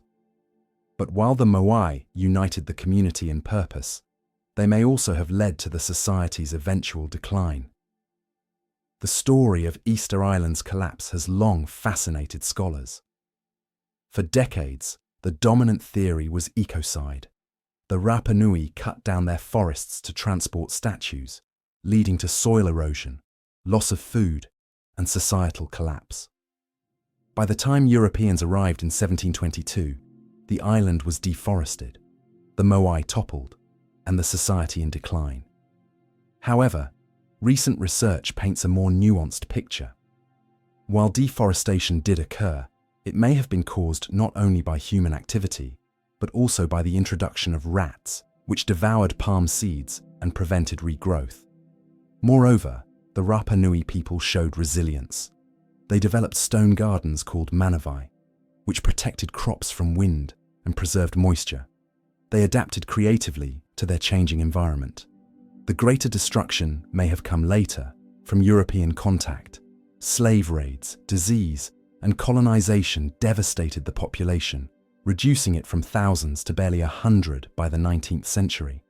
The collapse then was not simply ecological, but compounded by outside forces. Rapa Nui oral traditions preserve fascinating stories about the Moai and their creation. According to legend, the first settlers were led by Hotu Matua, a Polynesian chief who became the island's founding ancestor. The Moai were said to move into place through the power of mana. Priests, chanting sacred words, could animate the statues, making them walk across the land. These myths highlight the deep spiritual dimension of the Moai. To the Rapa Nui, they were not lifeless stones, but embodiments of ancestors, connected to the divine. The Moai of Easter Island join a global tradition of monumental stone building. Like Stonehenge, the pyramids of Egypt, or the statues of ancient Mesopotamia, they reflect humanity's drive to create enduring symbols of belief and power. What is striking is how a small, isolated society achieved something comparable to the great civilizations of the Old World. Without metal, wheels, or contact with other cultures, the Rapa Nui turned their island into an open-air gallery of stone giants. This raises a larger question.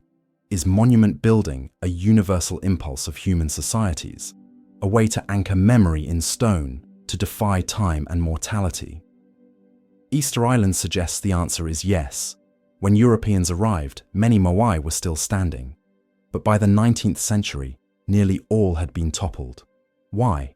Some accounts suggest rival clans pushed down each other's statues during conflicts. Others believe the collapse was part of ritual change, when old beliefs gave way to new ones. Whatever the cause, the fallen Moai added to the aura of mystery. Were they defeated gods, silent witnesses of collapse, or merely victims of human rivalry? In the modern era, efforts have been made to preserve and restore the Moai. Some have been re-erected on their ahu, allowing visitors to glimpse how the island once looked. UNESCO has designated Rapa Nui a World Heritage Site, recognizing the importance of its culture. Yet the island still faces challenges. Erosion, tourism, and climate change threaten the fragile landscape.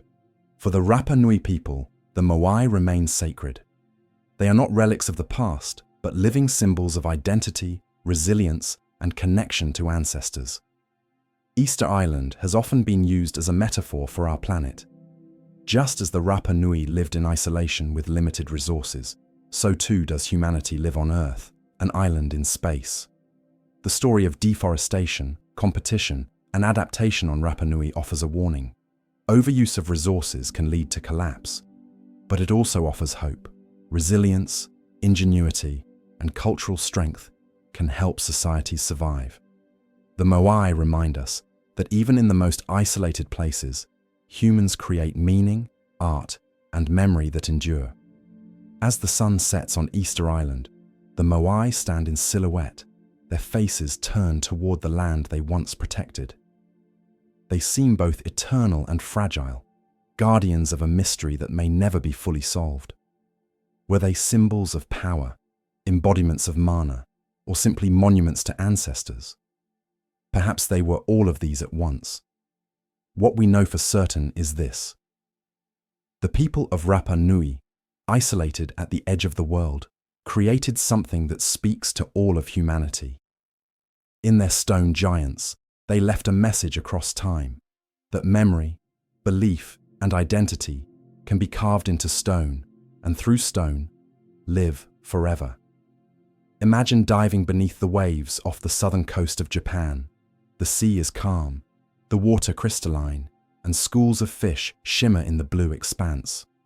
But then, as you descend deeper, something emerges from the ocean floor. Massive stone terraces, sharp-angled steps, flat platforms, and towering walls rise before you like the remains of a sunken city. This is Yonaguni, a mysterious underwater structure near the Ryukyu Islands. Discovered in the 1980s, it has fueled one of the most heated debates in archaeology. Is Yonaguni a natural formation, sculpted by geological forces? Or is it the work of an ancient lost civilization that predates history? In this chapter, we dive into the mystery of Yonaguni, exploring the discovery, the science, the theories, and what it reveals about our enduring fascination with submerged ruins.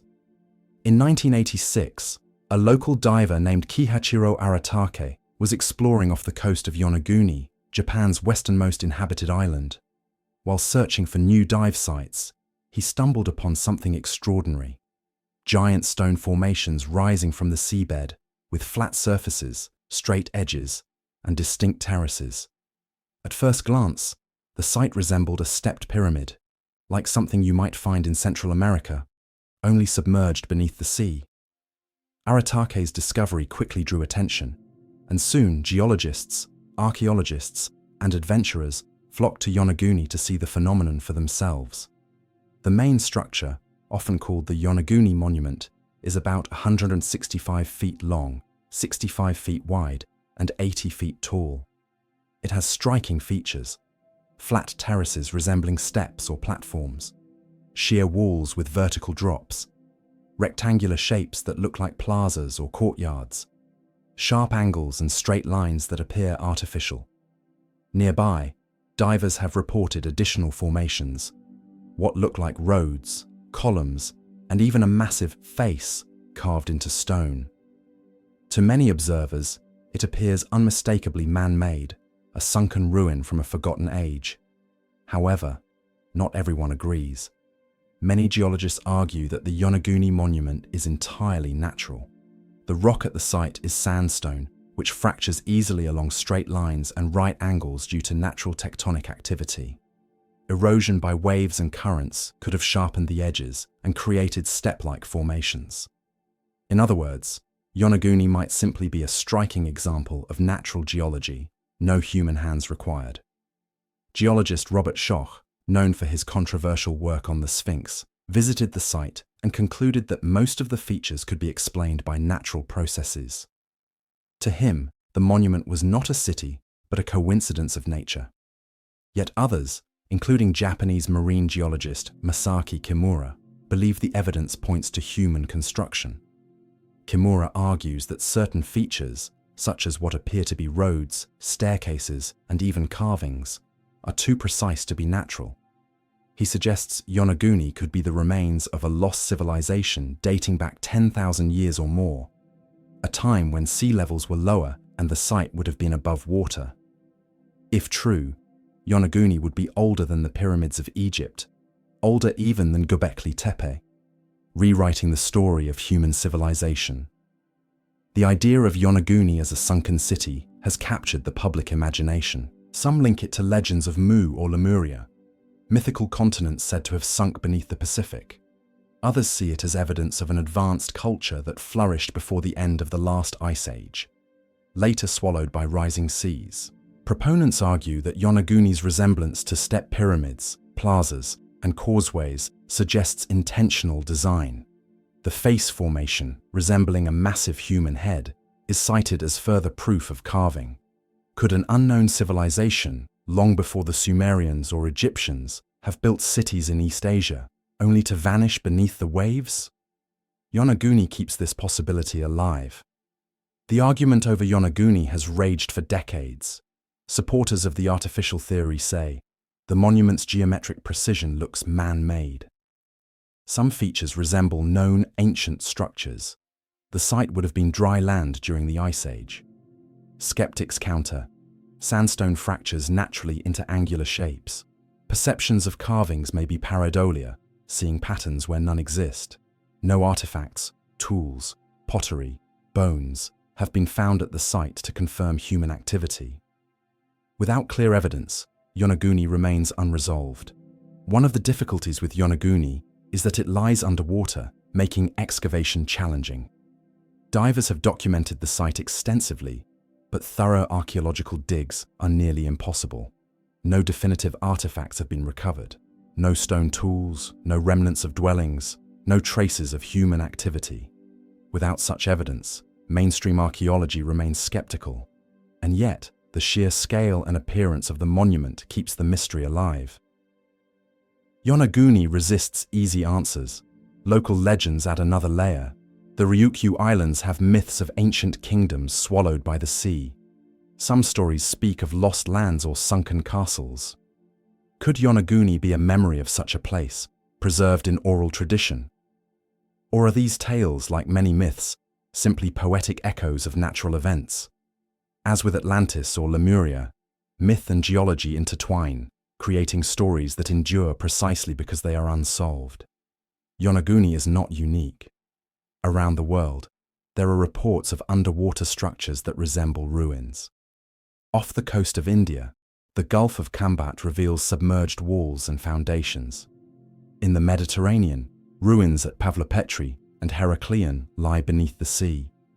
In the Caribbean, divers claim to see roads off the Bahamas. Some are proven ancient cities swallowed by rising seas. Others remain debated.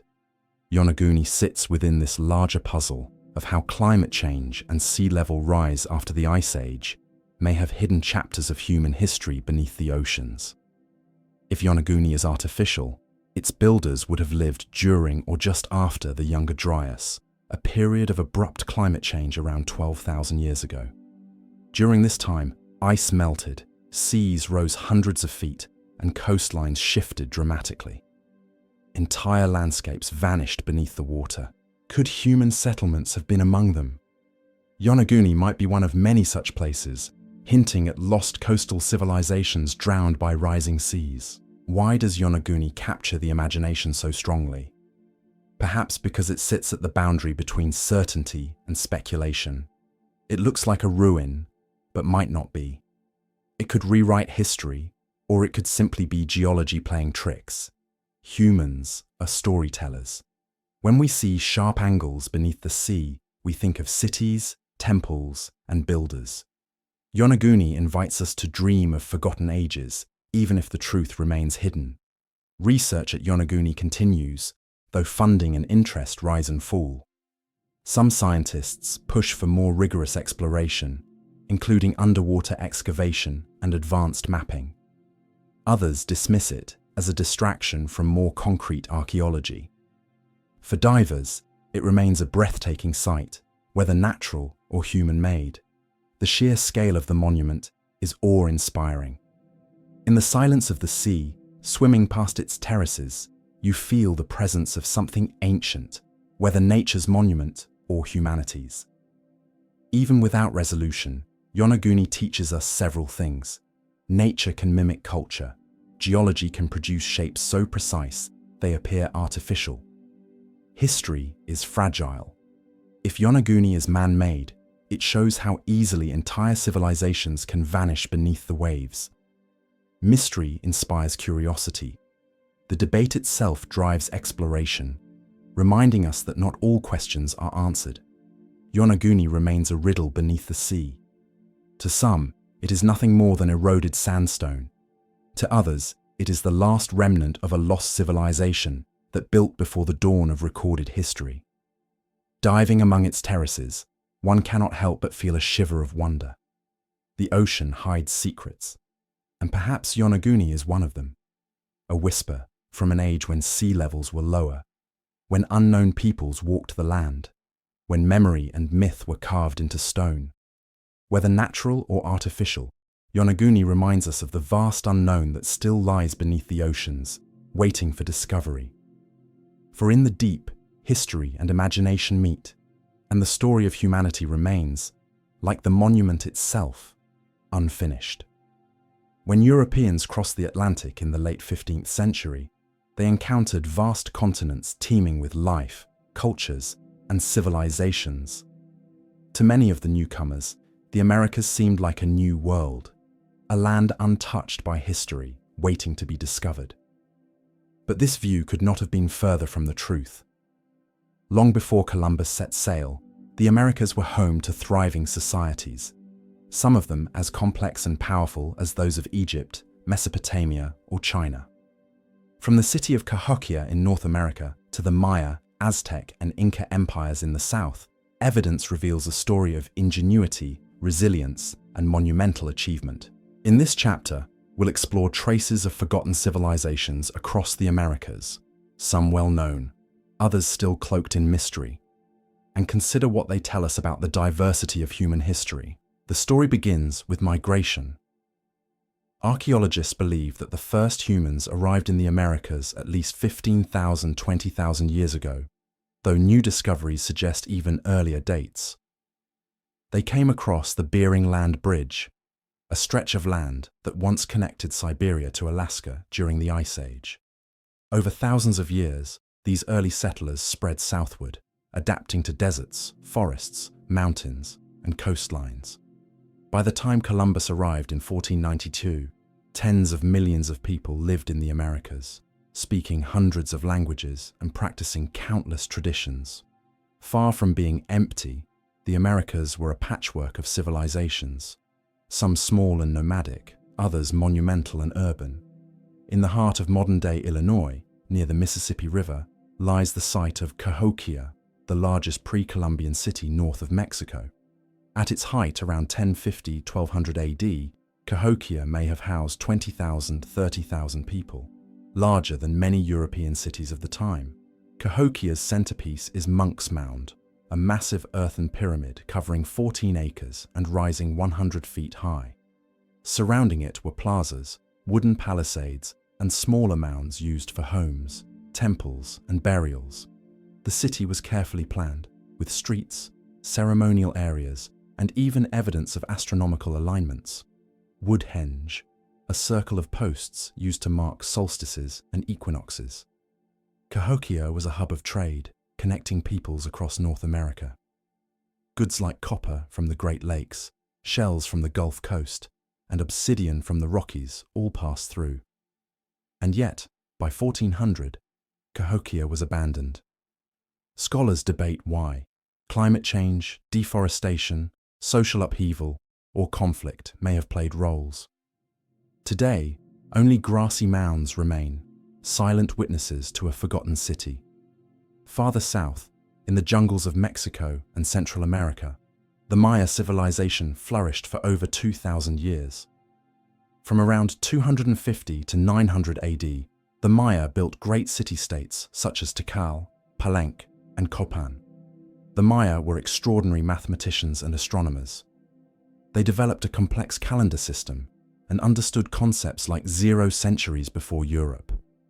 Their hieroglyphic writing, carved into stelae and painted in codices, preserves stories of kings, wars, and gods. Maya cities were dominated by towering pyramids, palaces, and ball courts. The Pyramid of Kukulkan at Chichen Itza, for example, is aligned so that on the equinox, a shadow in the shape of a serpent slithers down its steps, a dramatic display of architectural precision. But the Maya were not a single empire. They were a network of competing kingdoms, often at war with one another. Around 900 AD, many southern cities collapsed, likely due to drought, overpopulation, and conflict. Yet Maya culture survived, and millions of Maya descendants still live in the region today. When the Spanish arrived in Mexico in 1519, they found the Aztec Empire, a powerful state centered on the city of Tenochtitlan. Built on a lake, Tenochtitlan was a marvel of engineering. Its population may have reached 200,000–300,000 people, making it larger than any European city at the time. The city featured canals, aqueducts, causeways, and floating gardens called chinampas, which produced abundant crops. At its center rose the Templo Mayor, a twin pyramid dedicated to the gods of war and rain. Rituals, including human sacrifice, were performed there to sustain cosmic order. The Aztec Empire was both admired and feared. It dominated central Mexico through conquest and tribute, weaving together diverse peoples under its rule. But when Hernán Cortés arrived, alliances with enemy tribes, disease, and superior weaponry led to the empire's downfall. In 1521, Tenochtitlan was destroyed, its ruins buried beneath modern Mexico City. Stretching along the Andes Mountains from Ecuador to Chile, the Inca Empire was the largest in the pre-Columbian Americas. At its height in the 15th century, it spanned 2,500 miles and governed millions of people. The Incas were master builders. They constructed cities like Cusco and Machu Picchu, blending stone architecture seamlessly with the mountains. Their roads and suspension bridges connected the empire across rugged terrain, creating a network longer than the Roman road system. Without the wheel or writing, the Incas still maintained a highly organized state, They used quipu, bundles of knotted strings, to record information and enforced labor systems to build infrastructure. The Inca also practiced terrace farming, transforming steep mountains into productive fields. Their agricultural innovations sustained large populations in harsh environments. Like the Aztecs, the Inca fell swiftly to Spanish conquest in the 16th century, aided by disease and internal conflict. But their achievements remain visible in the stonework that still stands firm against earthquakes and time. Beyond the famous empires, the Americas were home to countless other cultures. The Olmec, 1200–400 BC, of Mexico, known for their colossal stone heads, are often called the mother culture of Mesoamerica. The Moche of Peru, 100–800 AD, built pyramids and created vivid pottery that tells stories of their rituals and daily life. The Nazca, also in Peru, etched giant geoglyphs, the Nazca lines, into the desert, visible only from above. The ancestral Puebloans of the American Southwest built cliff dwellings at Mesa Verde and Chaco Canyon, centers of trade and astronomy. Each left behind traces, art, architecture, stories, that remind us of the diversity and creativity of human societies across the Americas. One of the greatest tragedies of history occurred after Columbus's arrival. European diseases like smallpox, measles, and influenza spread rapidly across the continents. With no immunity, indigenous populations suffered catastrophic losses. Some estimates suggest that within a century, up to 90% of the population of the Americas had perished. This demographic collapse, known as the Great Dying, reshaped the continents, erasing entire communities and ways of life. It was not only conquest, but also microbes that ended many civilizations, leaving behind ruins that Europeans mistakenly assumed were remnants of a vanished people, rather than the survivors of a recent catastrophe.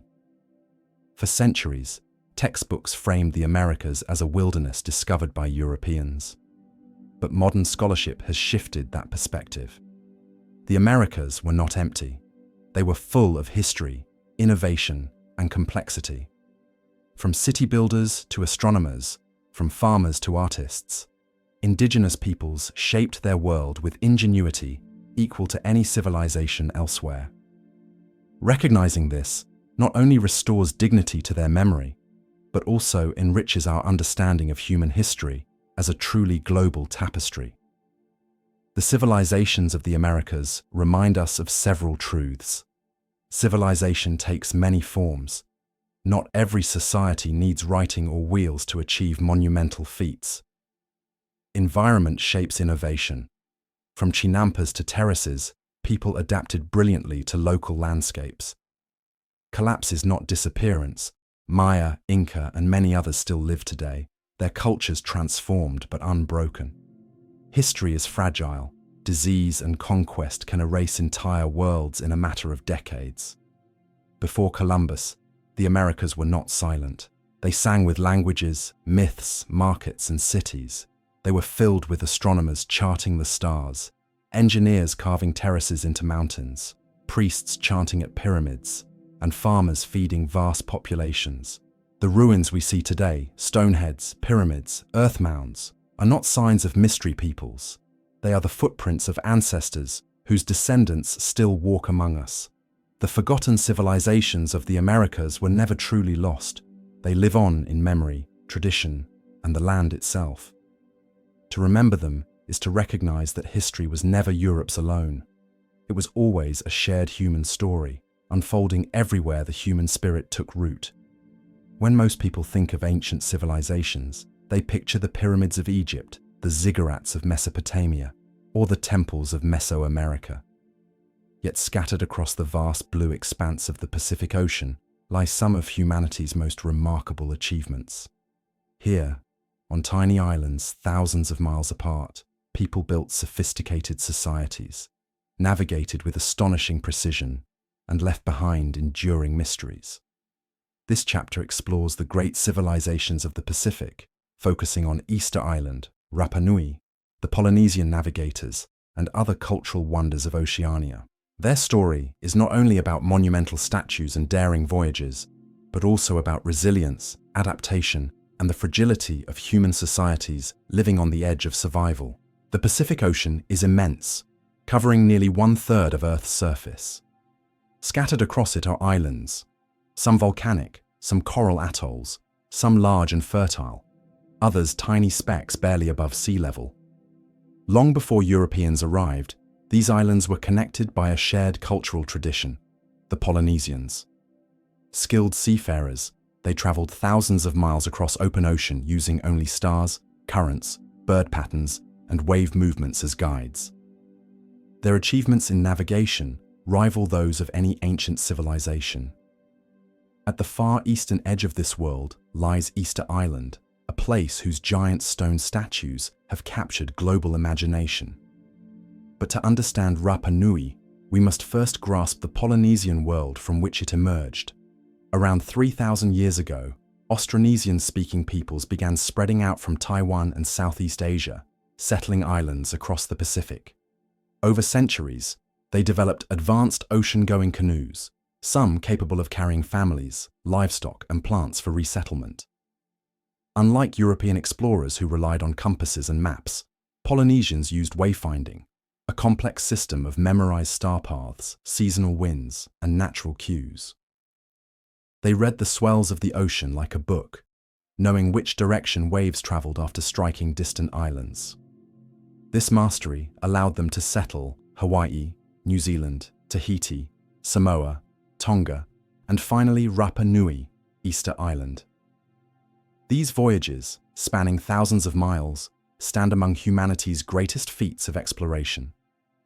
Discovered by Polynesian settlers around 1200 CE, Easter Island is one of the most remote inhabited places on Earth, over 2,000 miles from the nearest major landmass. Despite its isolation, the Rapa Nui people built a unique civilization best known for its colossal statues, the Moai. The Moai statues. The Moai are stone figures ranging from 10 to over 30 feet tall, with elongated faces, deep-set eyes, and solemn expressions. Carved from volcanic tuff at the quarry of Rano Raraku, they were transported across the island and placed on stone platforms called ahu.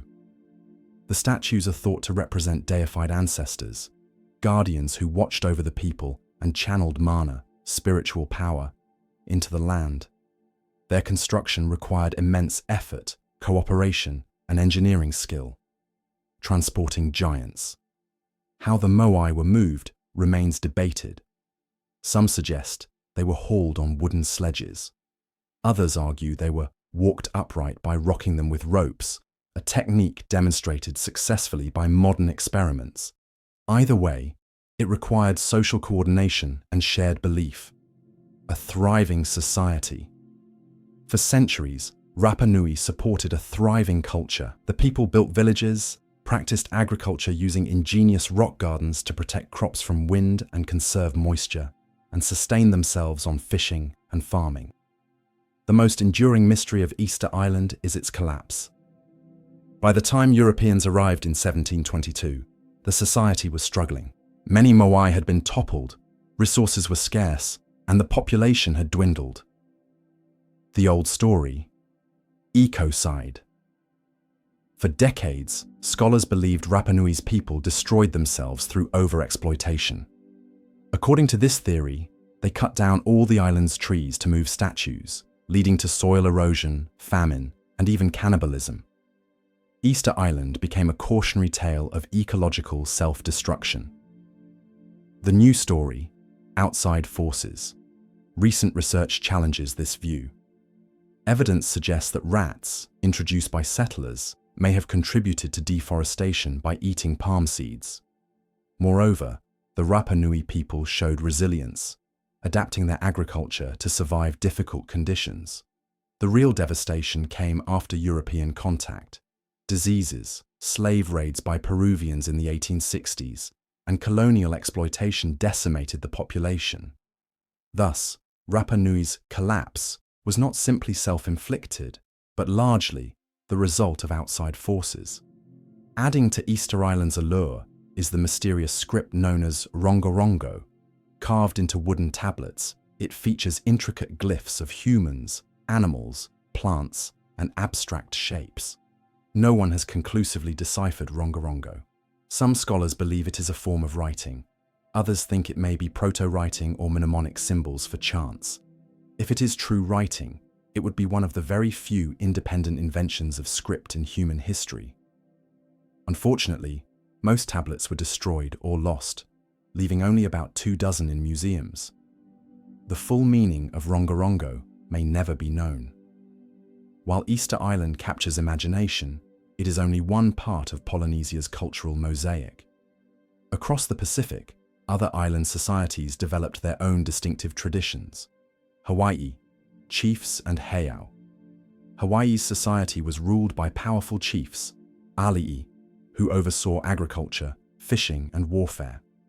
Large stone temples called heiau served as religious centers where offerings were made to gods. The Hawaiian people also practiced sophisticated aquaculture, building fish ponds that remain marvels of engineering. Aotearoa, New Zealand, the Maori. The Maori arrived in New Zealand around 1200 CE. They built fortified villages called pa, developed intricate wood-carving traditions, and wove powerful oral histories. Maori navigation and settlement marked the southernmost reach of Polynesia. Tonga and Samoa, cradles of Polynesia. Tonga and Samoa are often considered the cultural heartlands of Polynesia.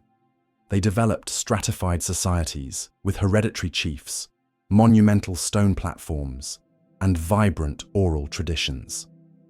The Tongan Empire extended its influence over vast areas of the Pacific through trade and kinship ties. One of Oceania's great architectural wonders lies not in Polynesia, but in Micronesia, the ruined city of Nan Madol on the island of Pohnpei. Built between the 8th and 17th centuries, Nan Madol consists of more than 90 artificial islets constructed of massive basalt logs stacked like giant columns. Canals run between the islets, earning it the nickname Venice of the Pacific. Nan Madol served as the ceremonial and political center of the Sodalur dynasty, which ruled Pohnpei. The scale of construction, moving thousands of tons of stone without metal tools or beasts of burden, remains an engineering marvel. The origins of Polynesians trace back to the Lapita culture, which spread through Melanesia and into the Pacific around 1500 BCE. Known for their distinctive pottery, decorated with intricate geometric patterns, the Lapita were the first great voyagers of the Pacific. Their legacy includes not only pottery, but also the domesticated plants and animals they carried, laying the foundation for later Polynesian societies. Understanding the Lapita helps explain how Polynesians achieved their incredible spread across the ocean. The civilizations of the Pacific teach us several enduring lessons. Human ingenuity is not limited by geography. Even tiny islands in the middle of vast oceans became centers of complex societies. Navigation was as great an achievement as architecture. Polynesian wayfinding was a form of knowledge as sophisticated as any ancient science. Collapse is often misunderstood. Rapa Nui shows that blaming societies for their own decline can oversimplify complex interactions of environment, resilience, and outside forces. Cultural memory matters. Oral traditions, chants, and rituals preserved history across generations without writing. The Pacific is often imagined as empty space, dotted with small islands. Yet for the Polynesians and other oceanic peoples, it was a vast world of connections, exploration, and meaning. Easter Island's moai, Nan Madol's stone islets, Hawaii's temples, and the Maori's fortified villages all tell a story of human ambition and adaptability. These were not isolated tribes, but members of a great seafaring tradition that spanned thousands of miles. Today, Polynesian navigation is being revived, with traditional canoes like the Hokulea sailing once more across the Pacific, using only stars and waves. In these journeys, the wisdom of the ancestors lives again, proving that the Pacific's mysteries are not just about the past, but about a living heritage. The civilizations of the Pacific remind us that humanity's greatest monuments are not always pyramids or palaces. Sometimes they are voyages, carved into memory, across the endless blue sea. Human history is a tapestry of memory, ruins, myths, and discoveries. Some civilizations left behind towering monuments that dominate landscapes. The pyramids, the Great Wall, Machu Picchu. Others vanished almost without a trace, remembered only through oral traditions or puzzling ruins rediscovered centuries later. Whether in the deserts of Africa, the jungles of Central America, or the remote islands of the Pacific, the story of lost civilizations is really the story of us, a species searching for meaning, belonging, and continuity. In this final chapter, we weave together the themes of forgotten empires, mysterious ruins, and cultural resilience, asking what they mean for the human quest to understand our origins and chart our future. Why are we so fascinated by lost civilizations? Part of it lies in mystery. Human beings are drawn to the unknown. Empty cities swallowed by jungle, colossal statues staring silently at the sea, legends of golden empires. They spark the imagination because they blur the line between history and myth. But beyond curiosity, lost civilizations also challenge our assumptions. They remind us that history is not linear. Powerful empires can vanish. Grand cities can fall silent. Complex knowledge can be forgotten. And yet, new societies can rise again in their place. To study lost civilizations is to see human history not as a steady climb toward progress, but as a dynamic dance of rise, collapse, and renewal. Some civilizations are remembered through monumental architecture. The stones of Great Zimbabwe still tower in silence. The pyramids of Meroe pierce the Sudanese desert. The Moai of Easter Island gaze across the Pacific. But not all memory is stone. In many places, traditions were preserved through oral history. The griots of West Africa carried the epics of Mali and Songhai. The Polynesians remembered star paths and ocean currents in chants. The Yoruba encoded philosophy and lineage in myths. Both kinds of memory, stone and story, are fragile. Stones can erode. Oral traditions can fade when elders pass without apprentices. Yet both also endure. A ruined city can inspire rediscovery centuries later. A story told around a fire can echo across millennia. Together, they form a fuller picture of human legacy. The stories of lost civilizations often emphasize collapse, the fall of Rome, the abandonment of Angkor, the deforestation of Rapa Nui. Collapse fascinates because it mirrors our fears. What if our own civilization falls? Yet collapse is rarely total. After Rome fell, Europe did not vanish, it transformed. After Maya cities declined, their people lived on, maintaining traditions. Even Rapa Nui's so-called collapse hid a story of resilience and adaptation in the face of hardship. When we see ruins, we often imagine endings. But ruins are also beginnings, stages in a cycle of change. They remind us that civilizations are not static. They evolve, transform, and sometimes re-emerge in new forms. Lost civilizations also matter because they touch on our deepest question: where did we come from? In myths, lost lands like Atlantis or Lemuria serve as imagined origins, places where humanity began or where a golden age was lost. Archaeology, by contrast, grounds us in real origins: the first cities in Mesopotamia, the spread of agriculture, the voyages of the Austronesians. Yet even archaeology cannot fully quench our thirst. We want stories, not just facts. Atlantis endures not because Plato's tale was proven, but because it speaks to something universal: the memory of greatness, the warning of hubris, the possibility of rediscovery. Lost civilizations allow us to imagine both where we began and where we might be headed. When we look at the ruins of lost civilizations, what do we see reflected back? Several key lessons emerge. Environmental stewardship matters. Many societies declined after straining their environment. Soil exhaustion, deforestation, or water mismanagement weakened cities from Mesopotamia to the Maya lowlands. Today, as we face climate change, their stories are urgent warnings. Resilience is possible. While some collapsed, others adapted. The people of the Andes created terraces to farm high mountains. Islanders of Polynesia mastered fragile ecosystems through ingenuity. Resilience, not inevitability, is the real lesson. Diversity of civilizations. History is not a single stream flowing from Mesopotamia to modern Europe. It is a river delta, branching in many directions. African kingdoms, Asian dynasties, Pacific navigators, Native American empires. Remembering this diversity enriches our sense of humanity. Knowledge is fragile.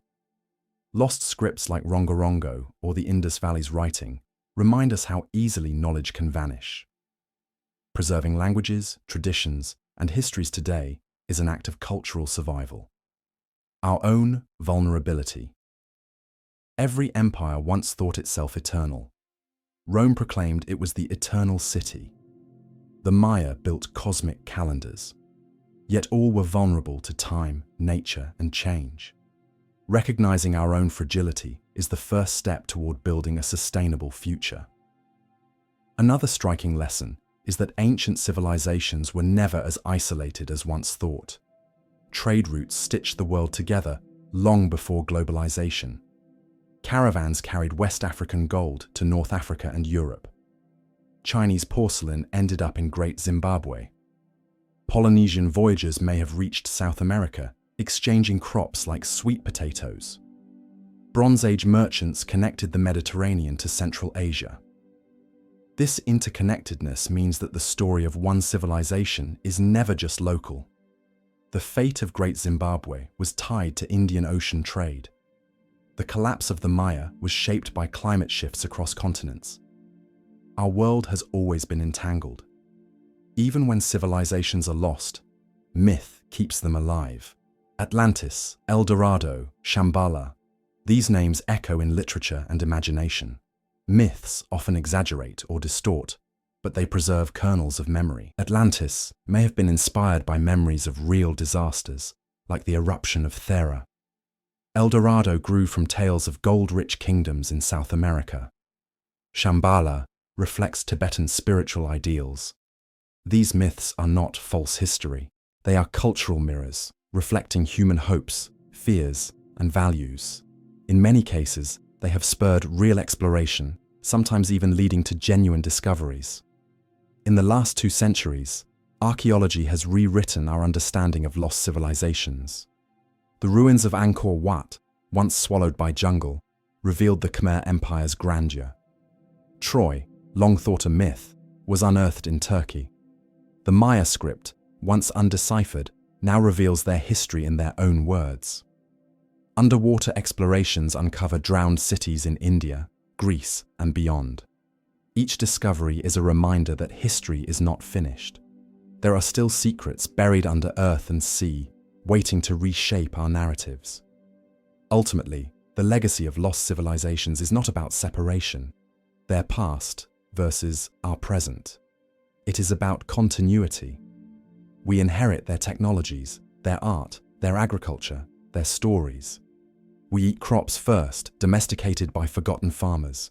Maize, rice, wheat, potatoes. We use roads, writing, and calendars shaped by vanished cultures. We still live with myths they created, from constellations to folk tales. The past is not gone. It flows through us. Each civilization, lost or remembered, contributes to the shared human story. Our fascination with lost civilizations shows no sign of fading. Television, books, and documentaries thrive on stories of Atlantis, pyramids, or mysterious ruins. Archaeologists continue to scan jungles with LiDAR, to dive beneath seas with sonar, to translate ancient inscriptions with artificial intelligence. What drives this quest is not only curiosity, but also identity. To know where we came from is to know who we are. Every ruin, every myth, every rediscovered city adds a piece to the puzzle of humanity. In the end, perhaps the greatest legacy of lost civilizations is humility. They remind us that no society is immune to time. Power can crumble, monuments can erode, knowledge can vanish. And yet, they also remind us of endurance. The spirit of builders, navigators, farmers, and storytellers lives on. Civilizations may fall, but humanity persists, carrying memory forward. When we walk among ruins, we are not just tourists, we are inheritors. The stones speak, the myths whisper, the traditions endure. They remind us that we are part of a story far larger than ourselves, one written across continents and oceans, one that began long before us and will continue long after. The lost civilizations of the world are not truly lost. They live in our languages, our crops, our architecture, our art, and our dreams. They are the unseen roots of the tree of humanity, roots that nourish us even when hidden underground. And so, the quest continues, not just to uncover the past, but to honor it, to learn from it, and to carry its wisdom into the future. As we step back from the Babylonian market, let us hold on to this thought. The ordinary can be extraordinary. What seems like a dull receipt to us was, in its time, a marvel of organization, a tool that allowed a great civilization to flourish. The Babylonians may not have known it, but every clay tablet they pressed was a bridge, not only between traders in their city, but also between their world and ours. When we study their receipts, we are not only learning about goats and barley, we are seeing the origins of writing, the birth of bureaucracy, and the fragile but enduring thread of human trust. The story of Babylon is not only about kings and conquests, but also about scribes hunched over clay, shepherds trading goats, and markets alive with sound. Their receipts remind us that history is written not only by the powerful, but also by the practical, by those who simply needed proof of a deal. And so, in every receipt, we see something larger than Babylon. We see the foundations of civilization itself,